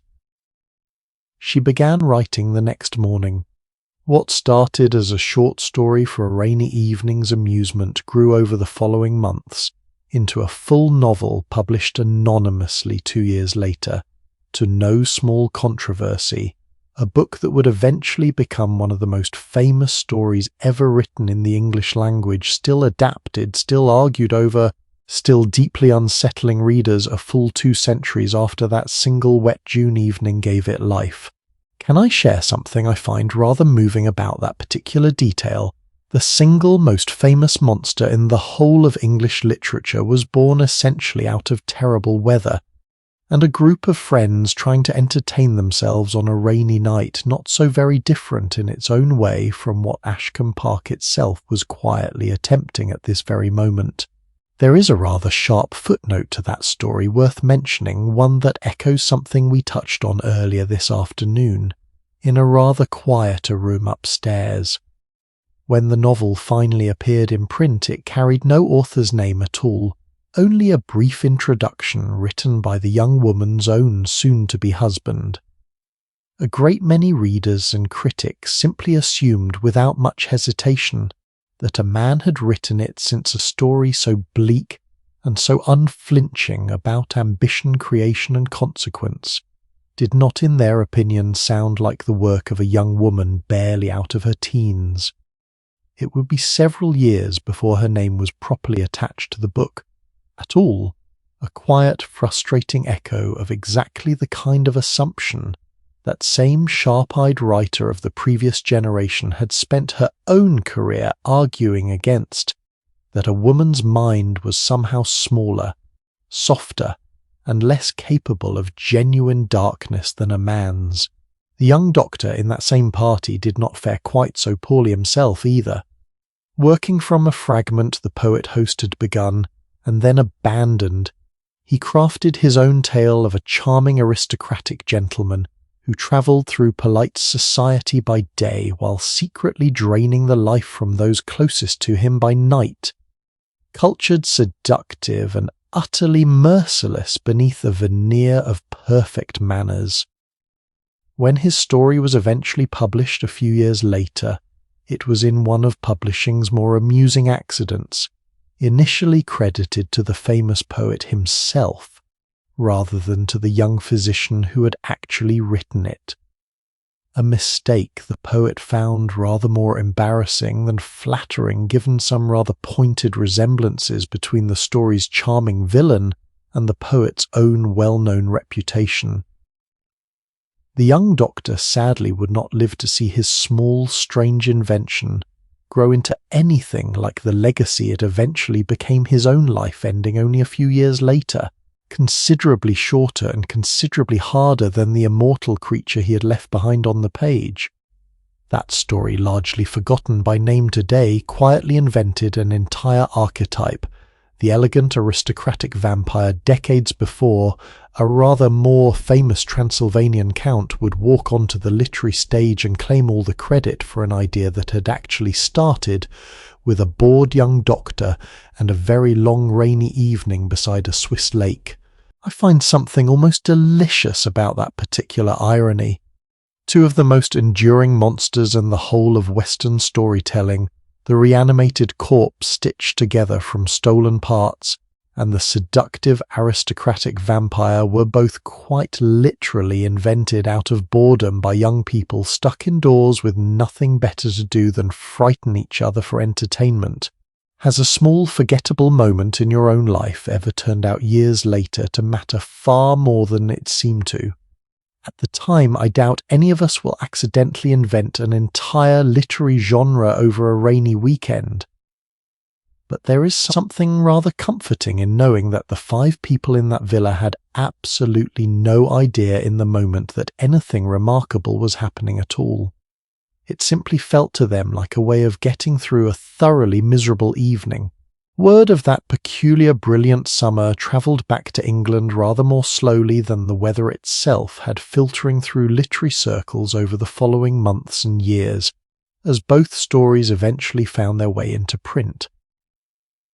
But the practice that made that particular evening possible in the first place, sitting together in candlelight and taking turns frightening one another with an invented tale, had absolutely nothing new about it at all. Long before any published Gothic novel existed, English households of every class had already been passing dark winter and rainy evenings, exactly this way, gathered close around whatever light they had, trading stories about restless spirits and half-glimpsed figures on lonely roads, a tradition considerably older than print itself, and one that never really needed a bookshop to survive. Servants told these tales in the kitchen just as readily as gentlemen told them in the drawing-room, the only real difference being which room happened to be telling them, and how politely everyone pretended not to be frightened afterward. What that rainy Swiss summer really did, I think, was not invent this particular appetite so much as prove exactly how universal and how enduring it was. Give 5 clever, restless people absolutely nothing to do on a wet evening, and it turns out an alarming number of them will eventually choose to entertain themselves by inventing something designed specifically to frighten one another, using nothing more sophisticated than the very same fireside tradition their own great-grandparents would have recognized instantly. Back at Ashcombe Park, as it happened, nobody in the drawing-room that afternoon had the faintest idea about any of this, about a rented villa, or a proposed challenge, or a young woman lying awake with a vision that would outlive her by centuries. And yet, entirely without knowing it, the household was already drifting toward precisely the same solution to precisely the same problem. With the rain refusing to relent and an entire evening still stretching ahead of them, Lady Fenwick had already begun quietly wondering out loud to nobody in particular whether a good ghost story or two told properly by candlelight once the lamps were lit might be exactly the kind of entertainment a night like this one called for. Beatrice, still curled in her corner with her smuggled novel, looked up at the suggestion with an expression that mixed genuine delight with something close to professional pride, as though her afternoon of secret reading had suddenly unexpectedly become excellent preparation for whatever the evening had in store. Mrs. Grantley, for her part, announced rather firmly that she had heard quite enough about restless spirits for one lifetime, and intended to keep well away from any circle of chairs gathered specifically for the purpose of frightening one another, though the small amused twitch at the corner of her mouth suggested she might in the end be persuaded to stay in the room anyway. Somewhere below stairs, word of the evening's likely entertainment had already reached the servants preparing the candles that would be needed once the light finally failed. Extra tapers set aside for a room that would by all accounts want rather more shadow than usual once the storytelling properly began. She had no idea, of course, that she was about to preside over a rather smaller, considerably less literary version of the very same evening that elsewhere in Europe had just quietly reshaped the entire future of English horror. While candles were being counted out for an evening of ghost stories, nobody upstairs had any idea was echoing something already famous on the far side of Europe. An entirely different kind of rescue effort was underway outside, one measured not in stories but in shovels, sandbags, and a considerable amount of very cold, very wet mud. Ashcombe Park's grounds had not always looked the way they did now. An older generation of the family had once kept a garden of clipped hedges and neat geometric flower beds laid out close to the house, the fashion of a previous century, all straight lines and obvious human control. Lord Fenwick's own father, however, had been persuaded, like so many landowners of his generation, to bring in one of the most sought-after landscape designers in the country, a clever, persuasive man who travelled from estate to estate, carrying a small leather-bound book of his own watercolour sketches, each one fitted with a clever hinged flap of paper that lifted away to reveal underneath exactly how a stretch of ordinary field might be transformed into something considerably more artful. He would sketch the existing view, then lift the flap to show the client precisely what money and vision could achieve: a sweeping lawn where a hedge had stood, a distant clump of trees positioned just so to draw the eye toward the horizon, a winding approach road designed to reveal the house itself only at the most flattering possible angle. The very same little book, red-bound and rather precious, still sat in Lord Fenwick's own study upstairs, kept less as a working document at this point than as a kind of family treasure proof of exactly how the parkland outside had come to look so effortlessly, expensively natural. Ashcombe Park's own version of that transformation had swept the old formal garden almost entirely away, replacing it with rolling, seemingly natural parkland that had in fact been planned down to the last carefully positioned oak. Can I share something I find quietly funny about that particular fashion?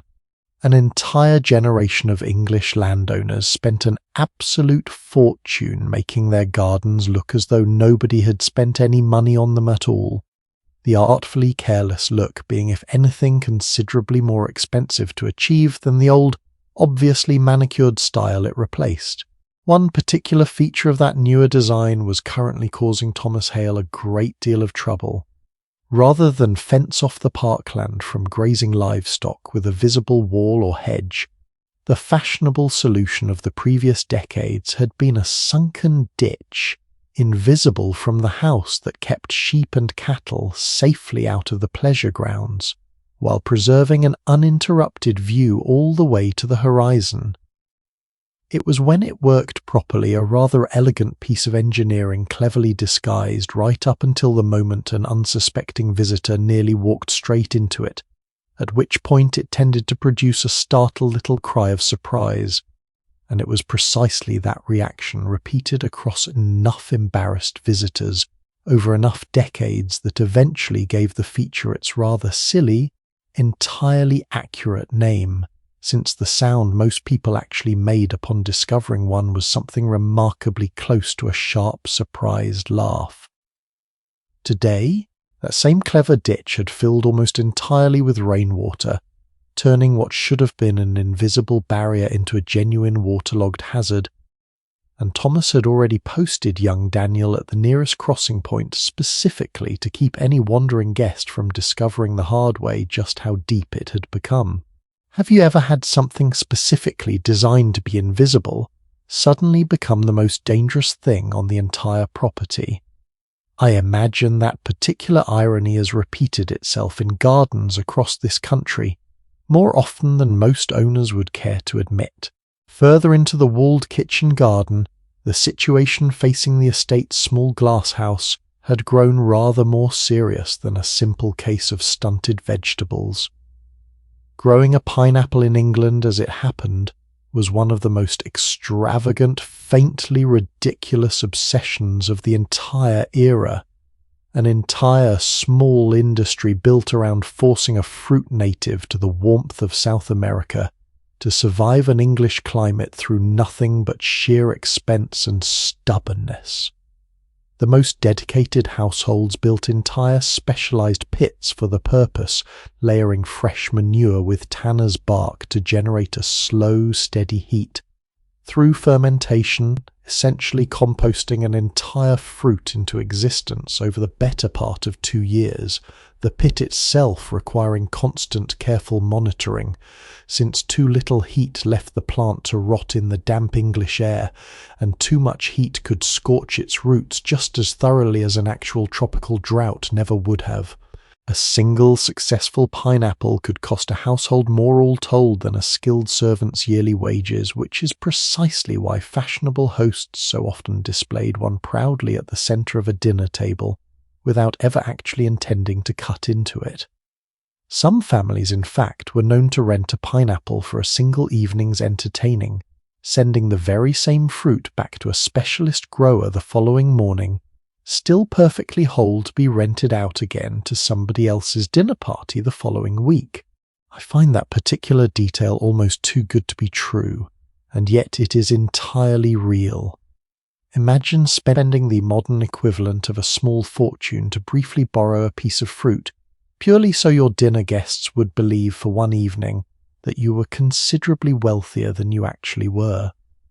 One especially devoted landowner further north had gone so far as to build an entire ornamental summer house, shaped quite literally like an enormous stone pineapple crown, and all rising above his own hothouses as a monument to exactly this obsession, a building that still stands today as one of the more delightfully absurd examples of just how far this particular fashion could be taken. Ashcombe Park's own pineapple, the single young plant Thomas had been nursing along for nearly 2 years, now represented a very real and very personal stake in the outcome of this particular summer. Weeks of relentless grey weather had already denied it the sunlight it desperately needed, and now the driving rain outside threatened to cool the glass house itself faster than the fire beneath could compensate. Thomas had a young stable boy running delays of fresh fuel to keep that fire burning as hot as safely possible, checking the thermometer nailed inside the glass house door every quarter hour, with the grim, focused attention of a man watching over something he had truly come to care about, whatever its ridiculous, extravagant purpose actually was. There is something rather touching, I think, about a grown man losing sleep over a single piece of fruit, and yet I find myself entirely on Thomas's side in this particular struggle. 2 years of patient, unglamorous labour were sitting inside that glass house, and no dinner party centrepiece rented or otherwise was going to make up for losing it now. From an upstairs window, Beatrice happened to catch a brief glimpse of the whole scene below Thomas, moving briskly between the glass house and the kitchen garden, the stable boy jogging past with an armful of fuel, the entire choreography of a rescue effort she had no real way of understanding from that distance.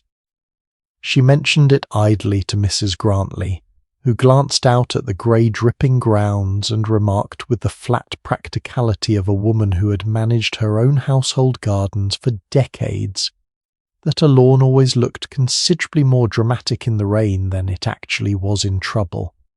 A comment that turned out in this particular case to be rather more optimistic than accurate.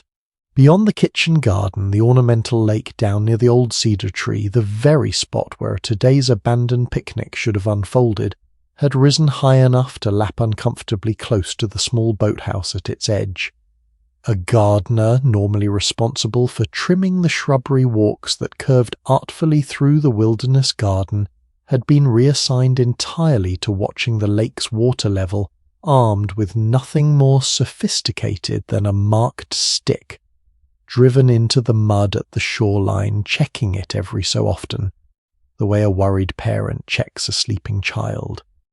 Further along the same path, tucked into an artificial mound built specifically to house it, sat a small ornamental grotto lined with shells and coloured stone, a fashionable garden, folly meant to look ancient and mysterious, despite having been built only within Lord Fenwick's own lifetime.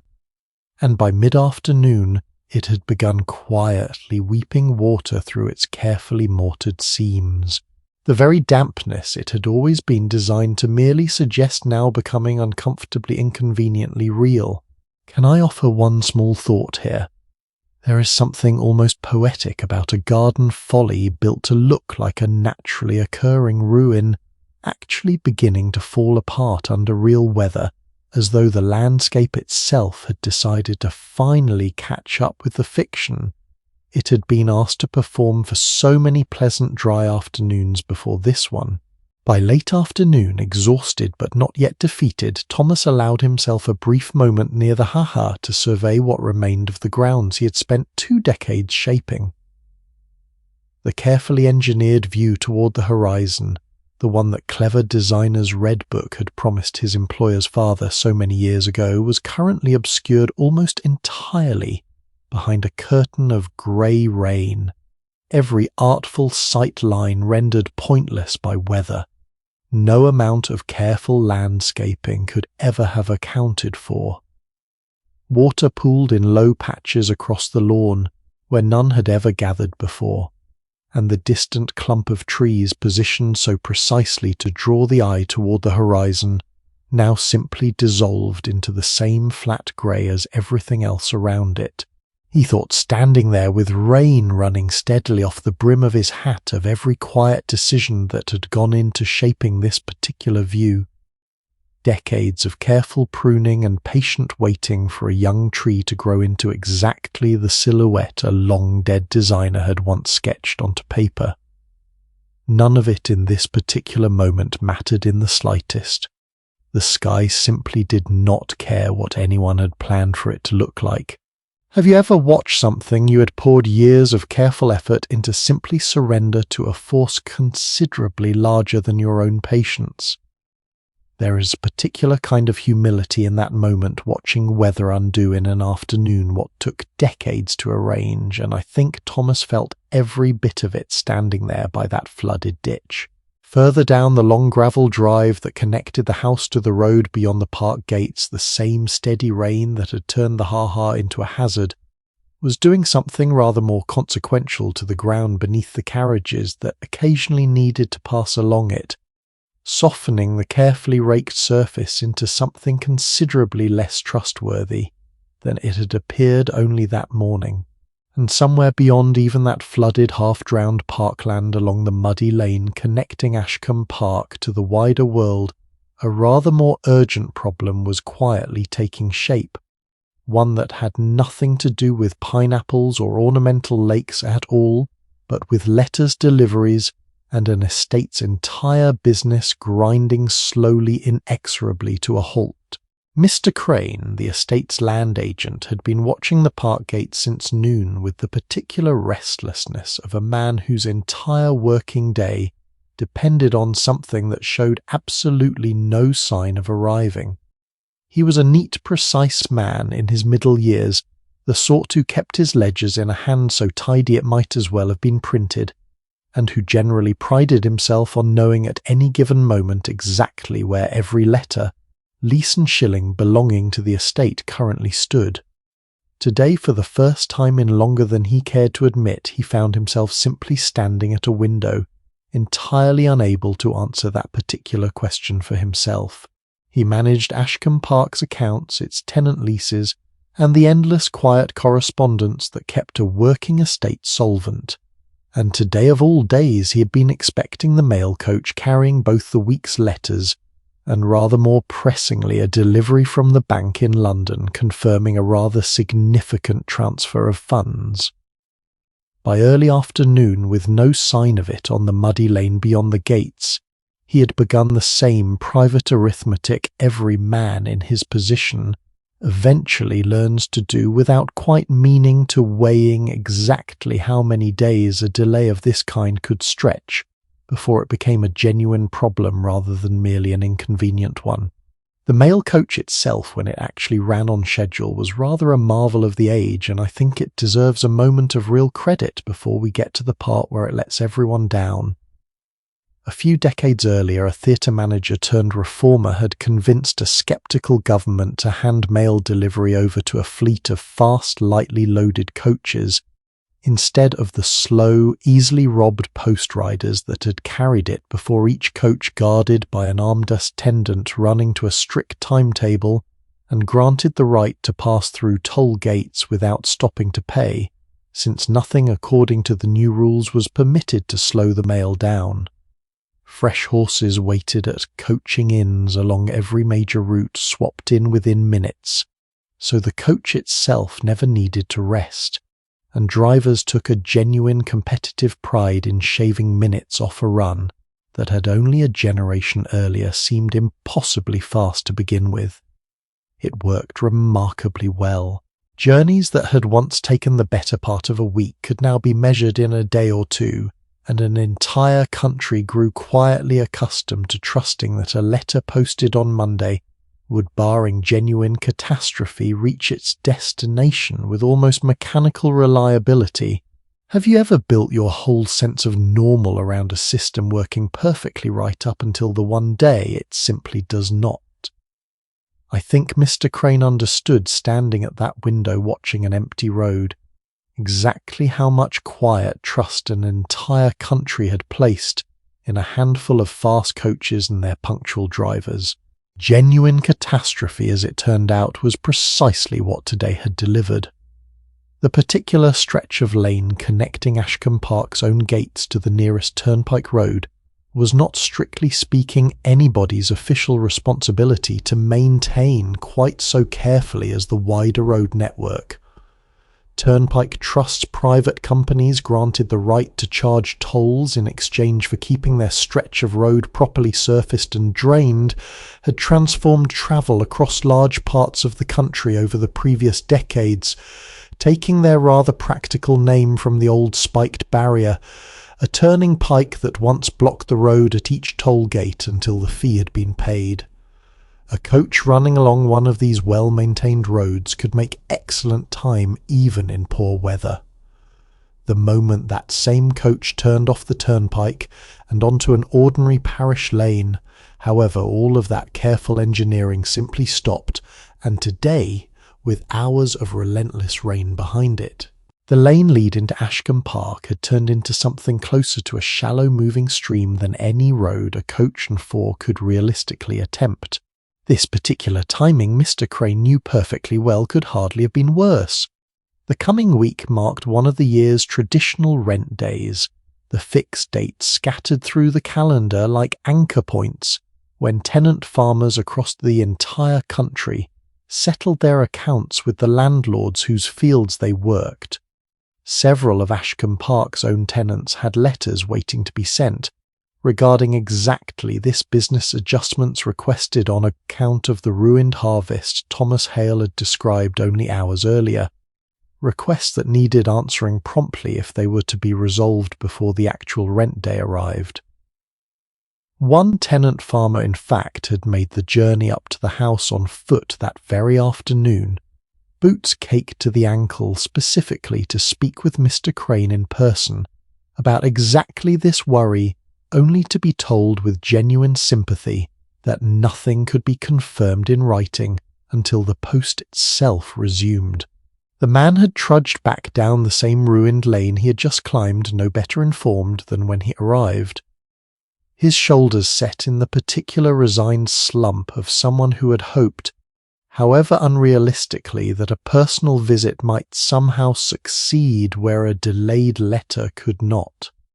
It struck Mr. Crane watching him go as a rather bleak little symbol of the entire afternoon, two men separated by nothing more than a few hundred feet of ruined road, each one equally unable to give the other the certainty they both actually needed.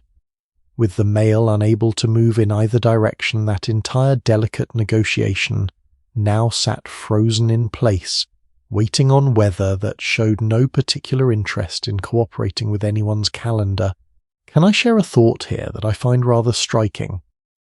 An estate the size of Ashcombe Park ran in the end on nothing more solid than paper, moving reliably along muddy roads, and when that paper stopped moving, the whole elegant invisible machinery behind a family's wealth and comfort simply seized up all at once with no warning beyond a single afternoon of unusually persistent rain. There was worth mentioning a rather particular economics to letter writing in this era that made today's silence sting a little more than it might have otherwise. A letter was paid for not by the person sending it, but by the person receiving it, priced according to distance travelled and the number of sheets folded inside, which meant every single letter arriving at Ashcombe Park's door came with a small toll attached collected on the spot before a servant was even permitted to carry it upstairs. Households guarded against the expense with all sorts of small tricks, cramming as much writing as possible onto a single sheet, sometimes turning the page sideways to fill in the margins a second time rather than pay for an extra page, a habit we touched on briefly this very afternoon in a rather quieter corner of the house. There was even a small well-known trick among families with a member serving in government, since a handful of officials were permitted to send letters entirely free of charge simply by signing their own name across the outside, a privilege occasionally stretched rather further than the rules strictly intended whenever a friend or relation happened to know someone willing to sign on their behalf.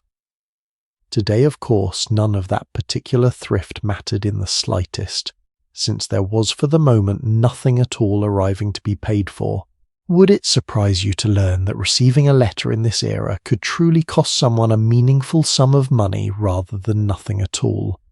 I think we take the sheer weightlessness of a message arriving for granted now, when for a very long time opening your own mail was quite literally a small financial decision every single time.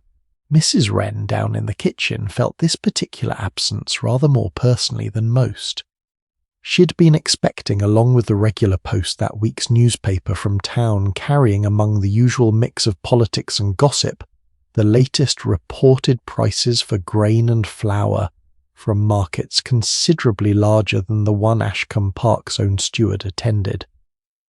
Newspapers themselves carried their own hidden toll, a government stamp duty pressed directly onto every single copy that pushed the price well beyond what most working households could easily afford, which is exactly why a single paper, once it finally did arrive, tended to be recited aloud, passed hand to hand, and argued over by considerably more people than had actually paid for it.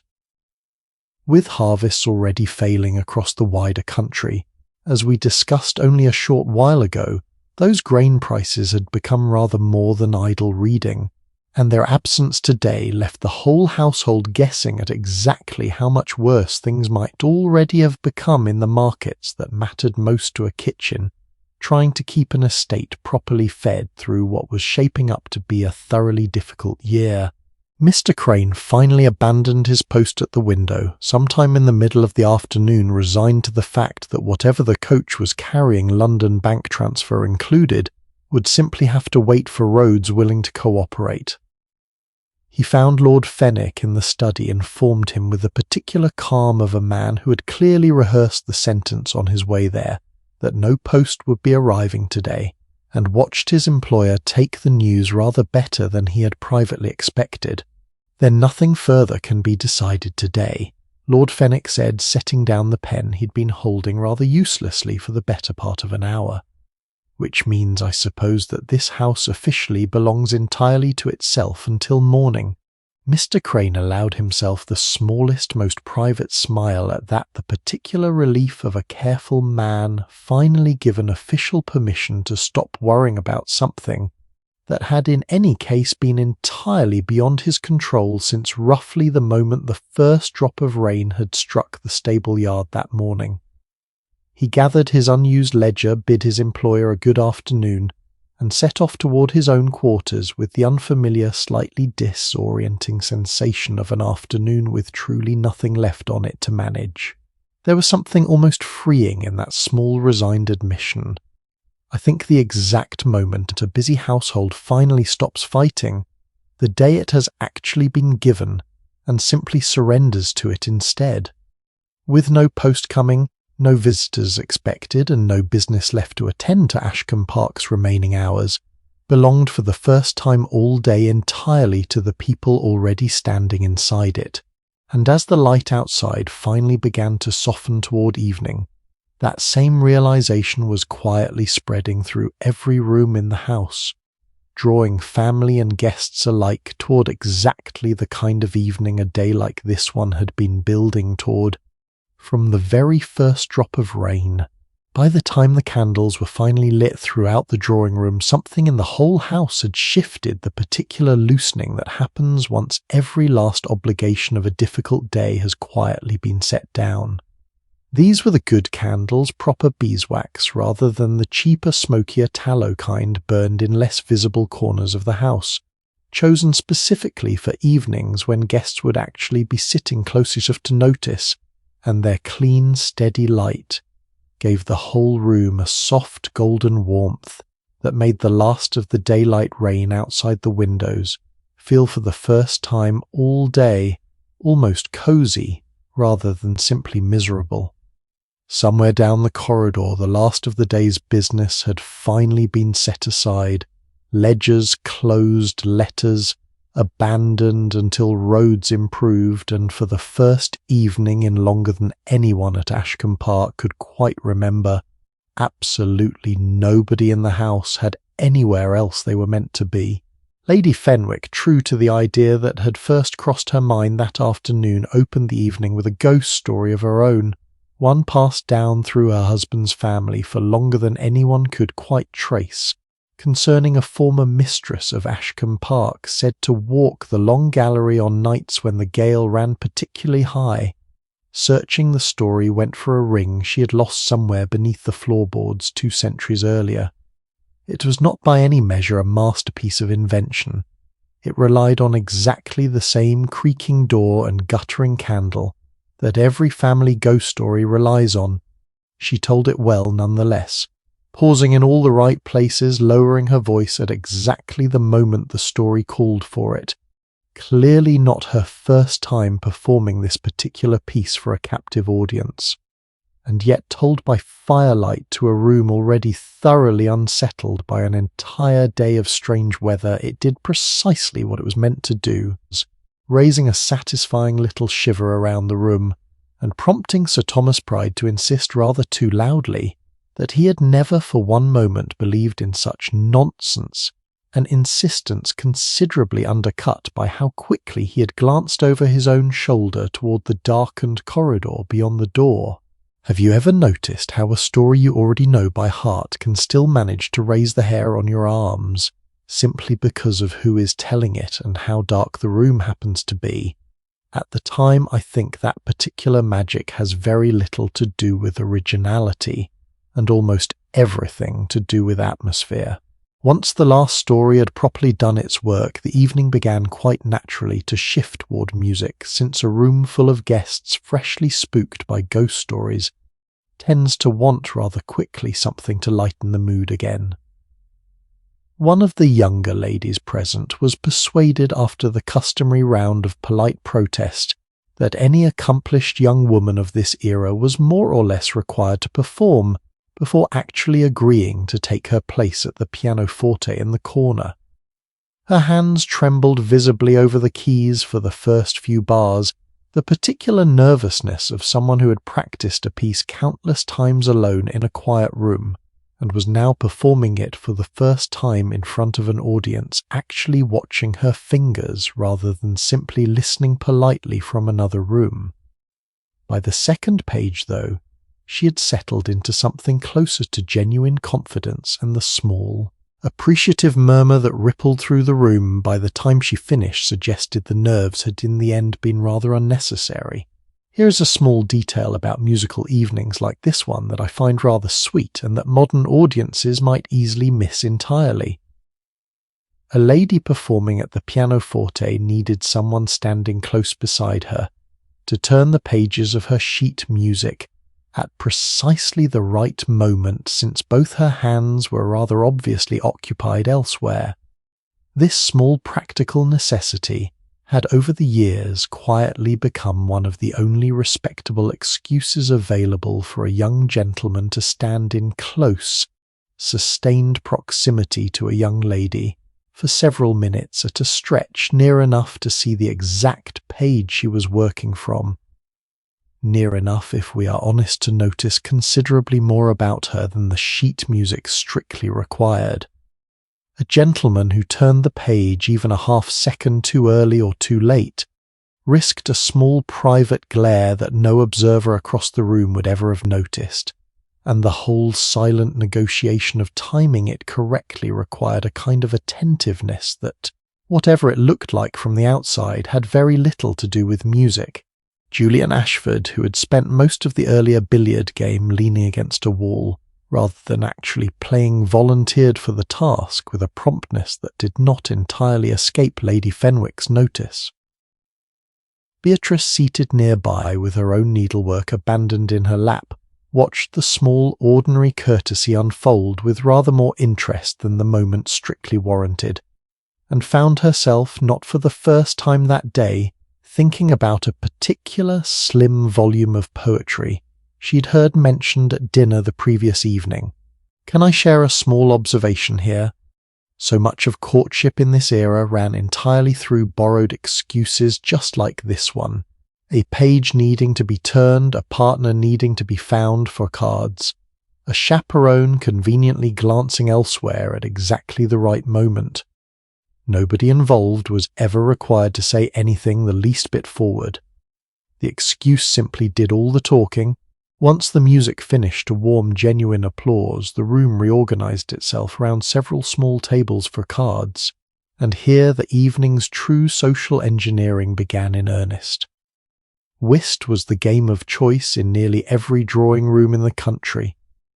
By this point, a partnership game played in pairs across 4 players, its rules considerably more demanding than a casual glance at a deck of cards might suggest.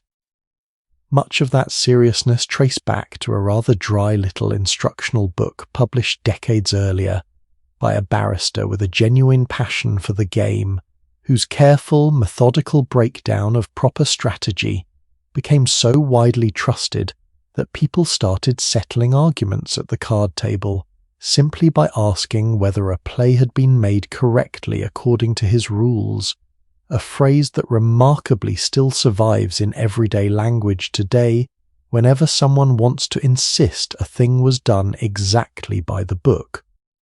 Partners sat opposite one another, bound together for the length of what was called a rubber best of 3 individual games, and a serious player took the whole business rather more seriously than polite conversation ever let on. Failing to follow the suit that had been led a mistake, known simply as a revoke, was considered something close to a small social crime at a proper table, the sort of error a careless player might be quietly reminded of for months afterward at other people's dinner parties. Lady Fenwick, arranging the tables with the same quiet efficiency she had applied to nearly every crisis that particular day, found herself 1 gentleman short for a second table, just as Julian Ashford happened to be standing nearby, and discovered, with the sort of convenient timing a good hostess somehow always seems to produce, that Beatrice's own table needed exactly 1 more player to make up the numbers. I will let you draw your own conclusions about how much genuine coincidence was actually involved in that particular arrangement. There is a particular irony worth noticing here, one that ties back to something Lady Fenwick herself had quietly worried about, only hours earlier, when the day's plans first collapsed and an entire houseful of unmarried young people suddenly found themselves confined together far longer than any ordinary garden walk would have allowed.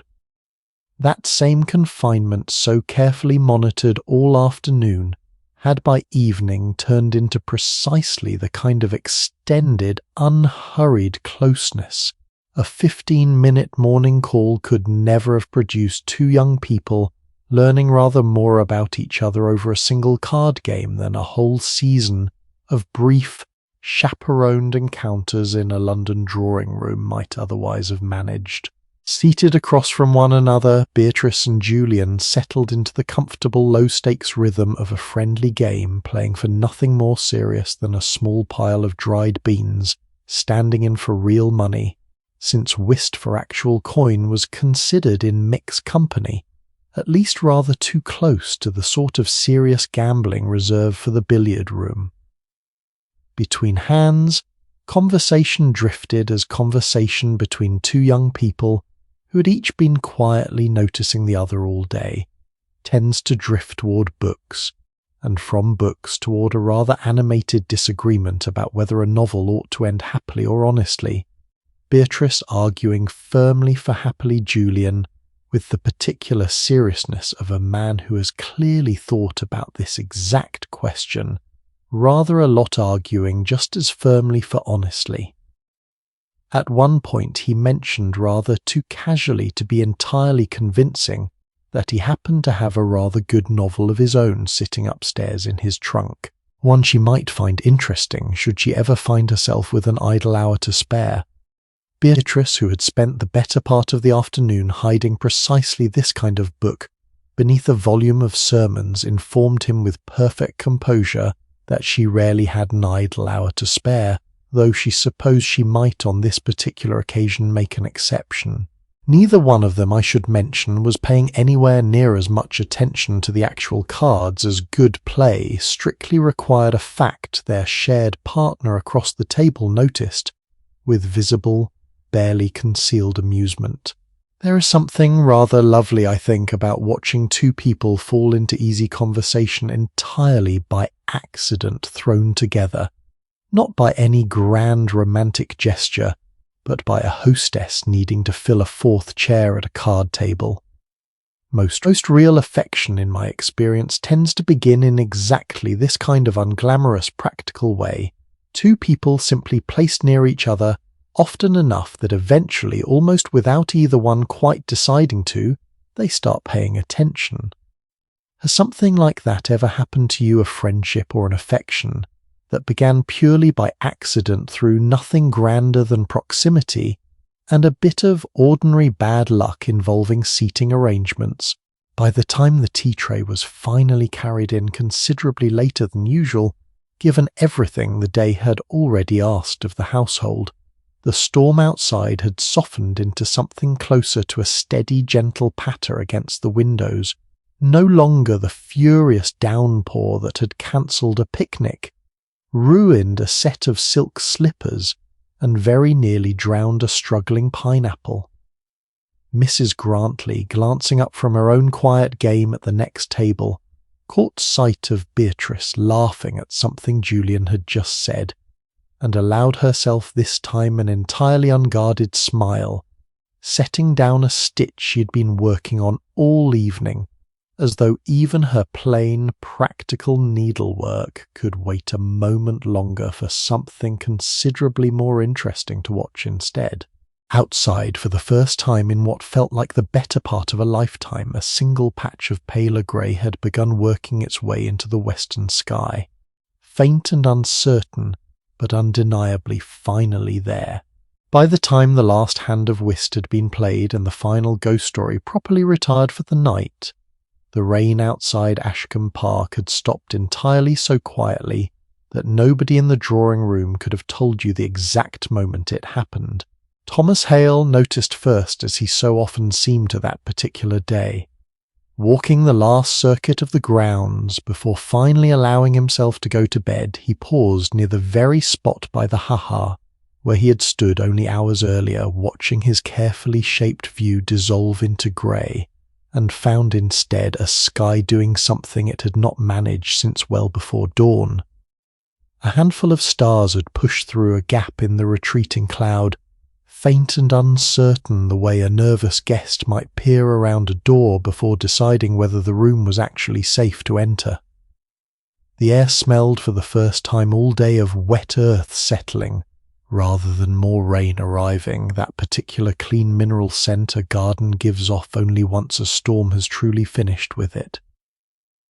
He stood there a moment longer than strictly necessary, an old man's quiet vindication settling somewhere in his chest alongside the ache in his knee, and then turned, finally, toward his own small cottage and the sleep he had more than earned.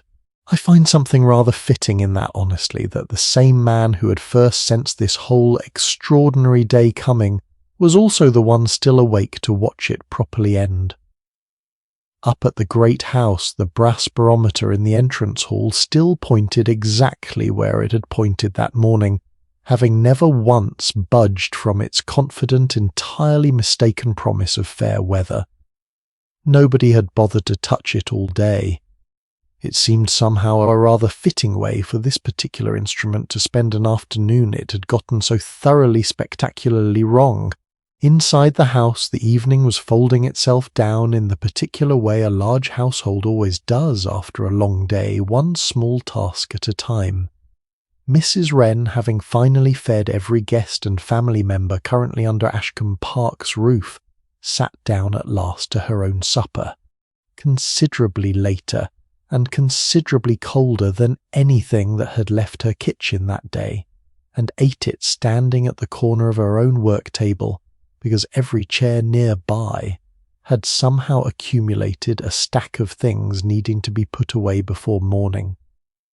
Mr. Sowerby moved from room to room, banking the last of the day's many fires, the same fires that had cost George and the rest of the household staff more climbed staircases than any of them cared to count, damping each one down to a slow, steady ember that would carry safely through the night without any further tending. Mrs. Pierce, doing her own final rounds, paused by the library shelves one more time, satisfied at last that the damp threatening those old leather bindings that afternoon had not in the end managed to do any real harm. Out past the kitchen garden, young Daniel made one last check of the glass house before locking up for the night, and found the little thermometer nailed inside the door holding steady at exactly the mark Thomas had drawn in chalk that afternoon as a target. The pineapple, against every reasonable expectation this particular summer had offered, appeared to have survived its worst day yet. Whether it would ever actually ripen into anything worth eating remained, as it always had, entirely in the hands of a sky that had already proven today just how little it cared about anyone's careful plans. Mr. Crane, before finally retiring for the evening himself, made one small hopeful note in the corner of his ledger that should the lane dry sufficiently overnight, tomorrow might yet bring the coach the letters and the London transfer that today had so thoroughly denied him. It was, he knew perfectly well, more hope than certainty, but a working estate ran in the end on exactly that particular mixture of the two. Upstairs, Beatrice said her good nights in the corridor outside the drawing-room with rather more lingering than strictly necessary Julian Ashford, managing in the process to reintroduce the subject of the novel, currently sitting in his trunk not once but twice, apparently unable to let the conversation end without securing some kind of promise that it would continue again before either of them left Ashcombe Park. Beatrice, for her part, offered no promise at all, only a small, deliberately non-committal smile that managed somehow to say considerably more than any actual words could have. Mrs. Grantley, following a discreet distance behind with her ever-present work-basket, said nothing at all, though the small knowing look she gave Lady Fenwick as they parted ways on the stairs suggested she had drawn precisely the same conclusion the rest of us likely have by now. Have you ever watched two people say good-night to each other and known with absolute certainty that it was not really goodbye at all? I think that particular kind of unspoken promise is one of the oldest, most reliable stories in the world, and this house, on this particular night, had just quietly added one more small chapter to it. Can I offer one small honest thought before we close the door on this particular day? I think what I find most moving about it, having spent so long inside it with you, is not any single dramatic event, but simply how much genuine life managed to happen inside one ordinary ruined afternoon. A picnic was cancelled, a dinner was rescued, a gardener was proven right, a house nearly lost its warmth, its landscape, its post, and very nearly its pineapple, all in the space of a single day, and somewhere in the middle of all that quiet chaos, two people who had never previously exchanged more than a polite greeting found their way towards something that might, given it enough time, become rather important to both of them. This particular summer, as we now know, was not simply a single unlucky day at one country house. It belonged to something considerably larger, an entire year already being quietly reshaped by a mountain most of Ashcombe Park's household would never hear of in their lives, a year that would eventually earn its own grim little nickname and its own permanent place in the history books, remembered less for any single battle or coronation than for the sheer stubborn strangeness of its weather. Harvests would recover in the years that followed slowly and unevenly, as the fine haze drifting through the upper atmosphere finally settled and thinned.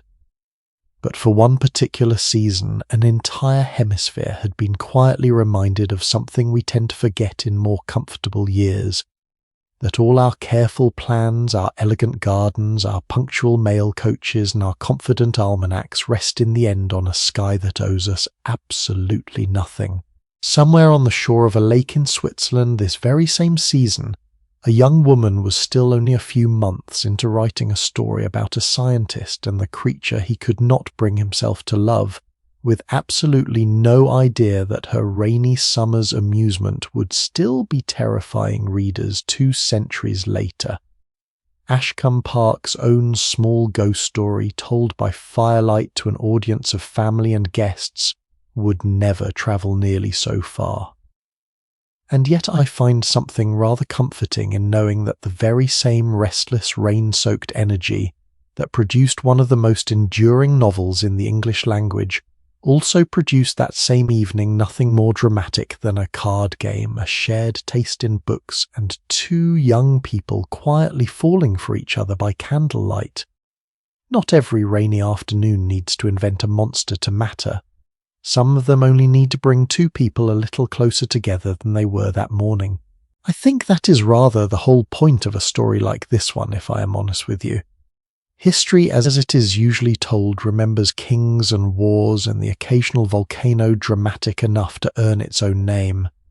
It rarely bothers remembering an ordinary Tuesday that a gardener, a cook, a butler, a land agent, and 2 young people falling quietly in love over a card table all lived through, together, each one experiencing the exact same rainstorm in an entirely different way, according to exactly where they happen to be standing in that particular house.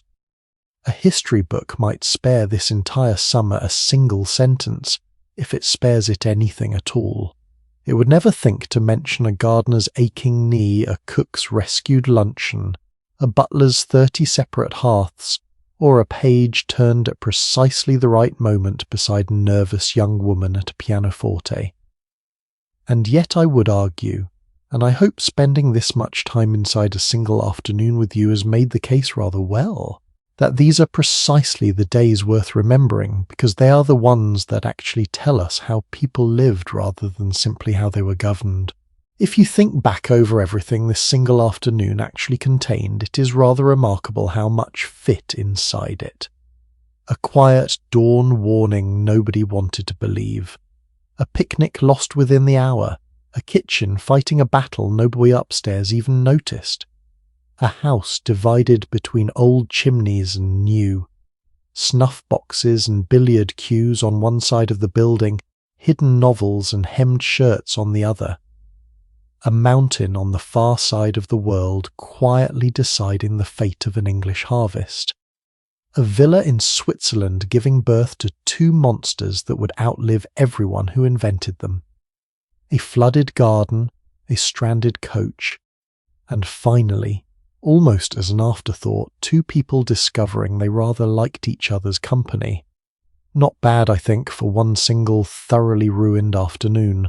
Somewhere upstairs, as the last candle in the long gallery was finally carried away, the portrait of Lord Fenwick's grandfather settled back into darkness, no worse for its afternoon of worry, and the whole house gardener and gentleman kitchen maid and lady of the house alike finally allowed itself to rest.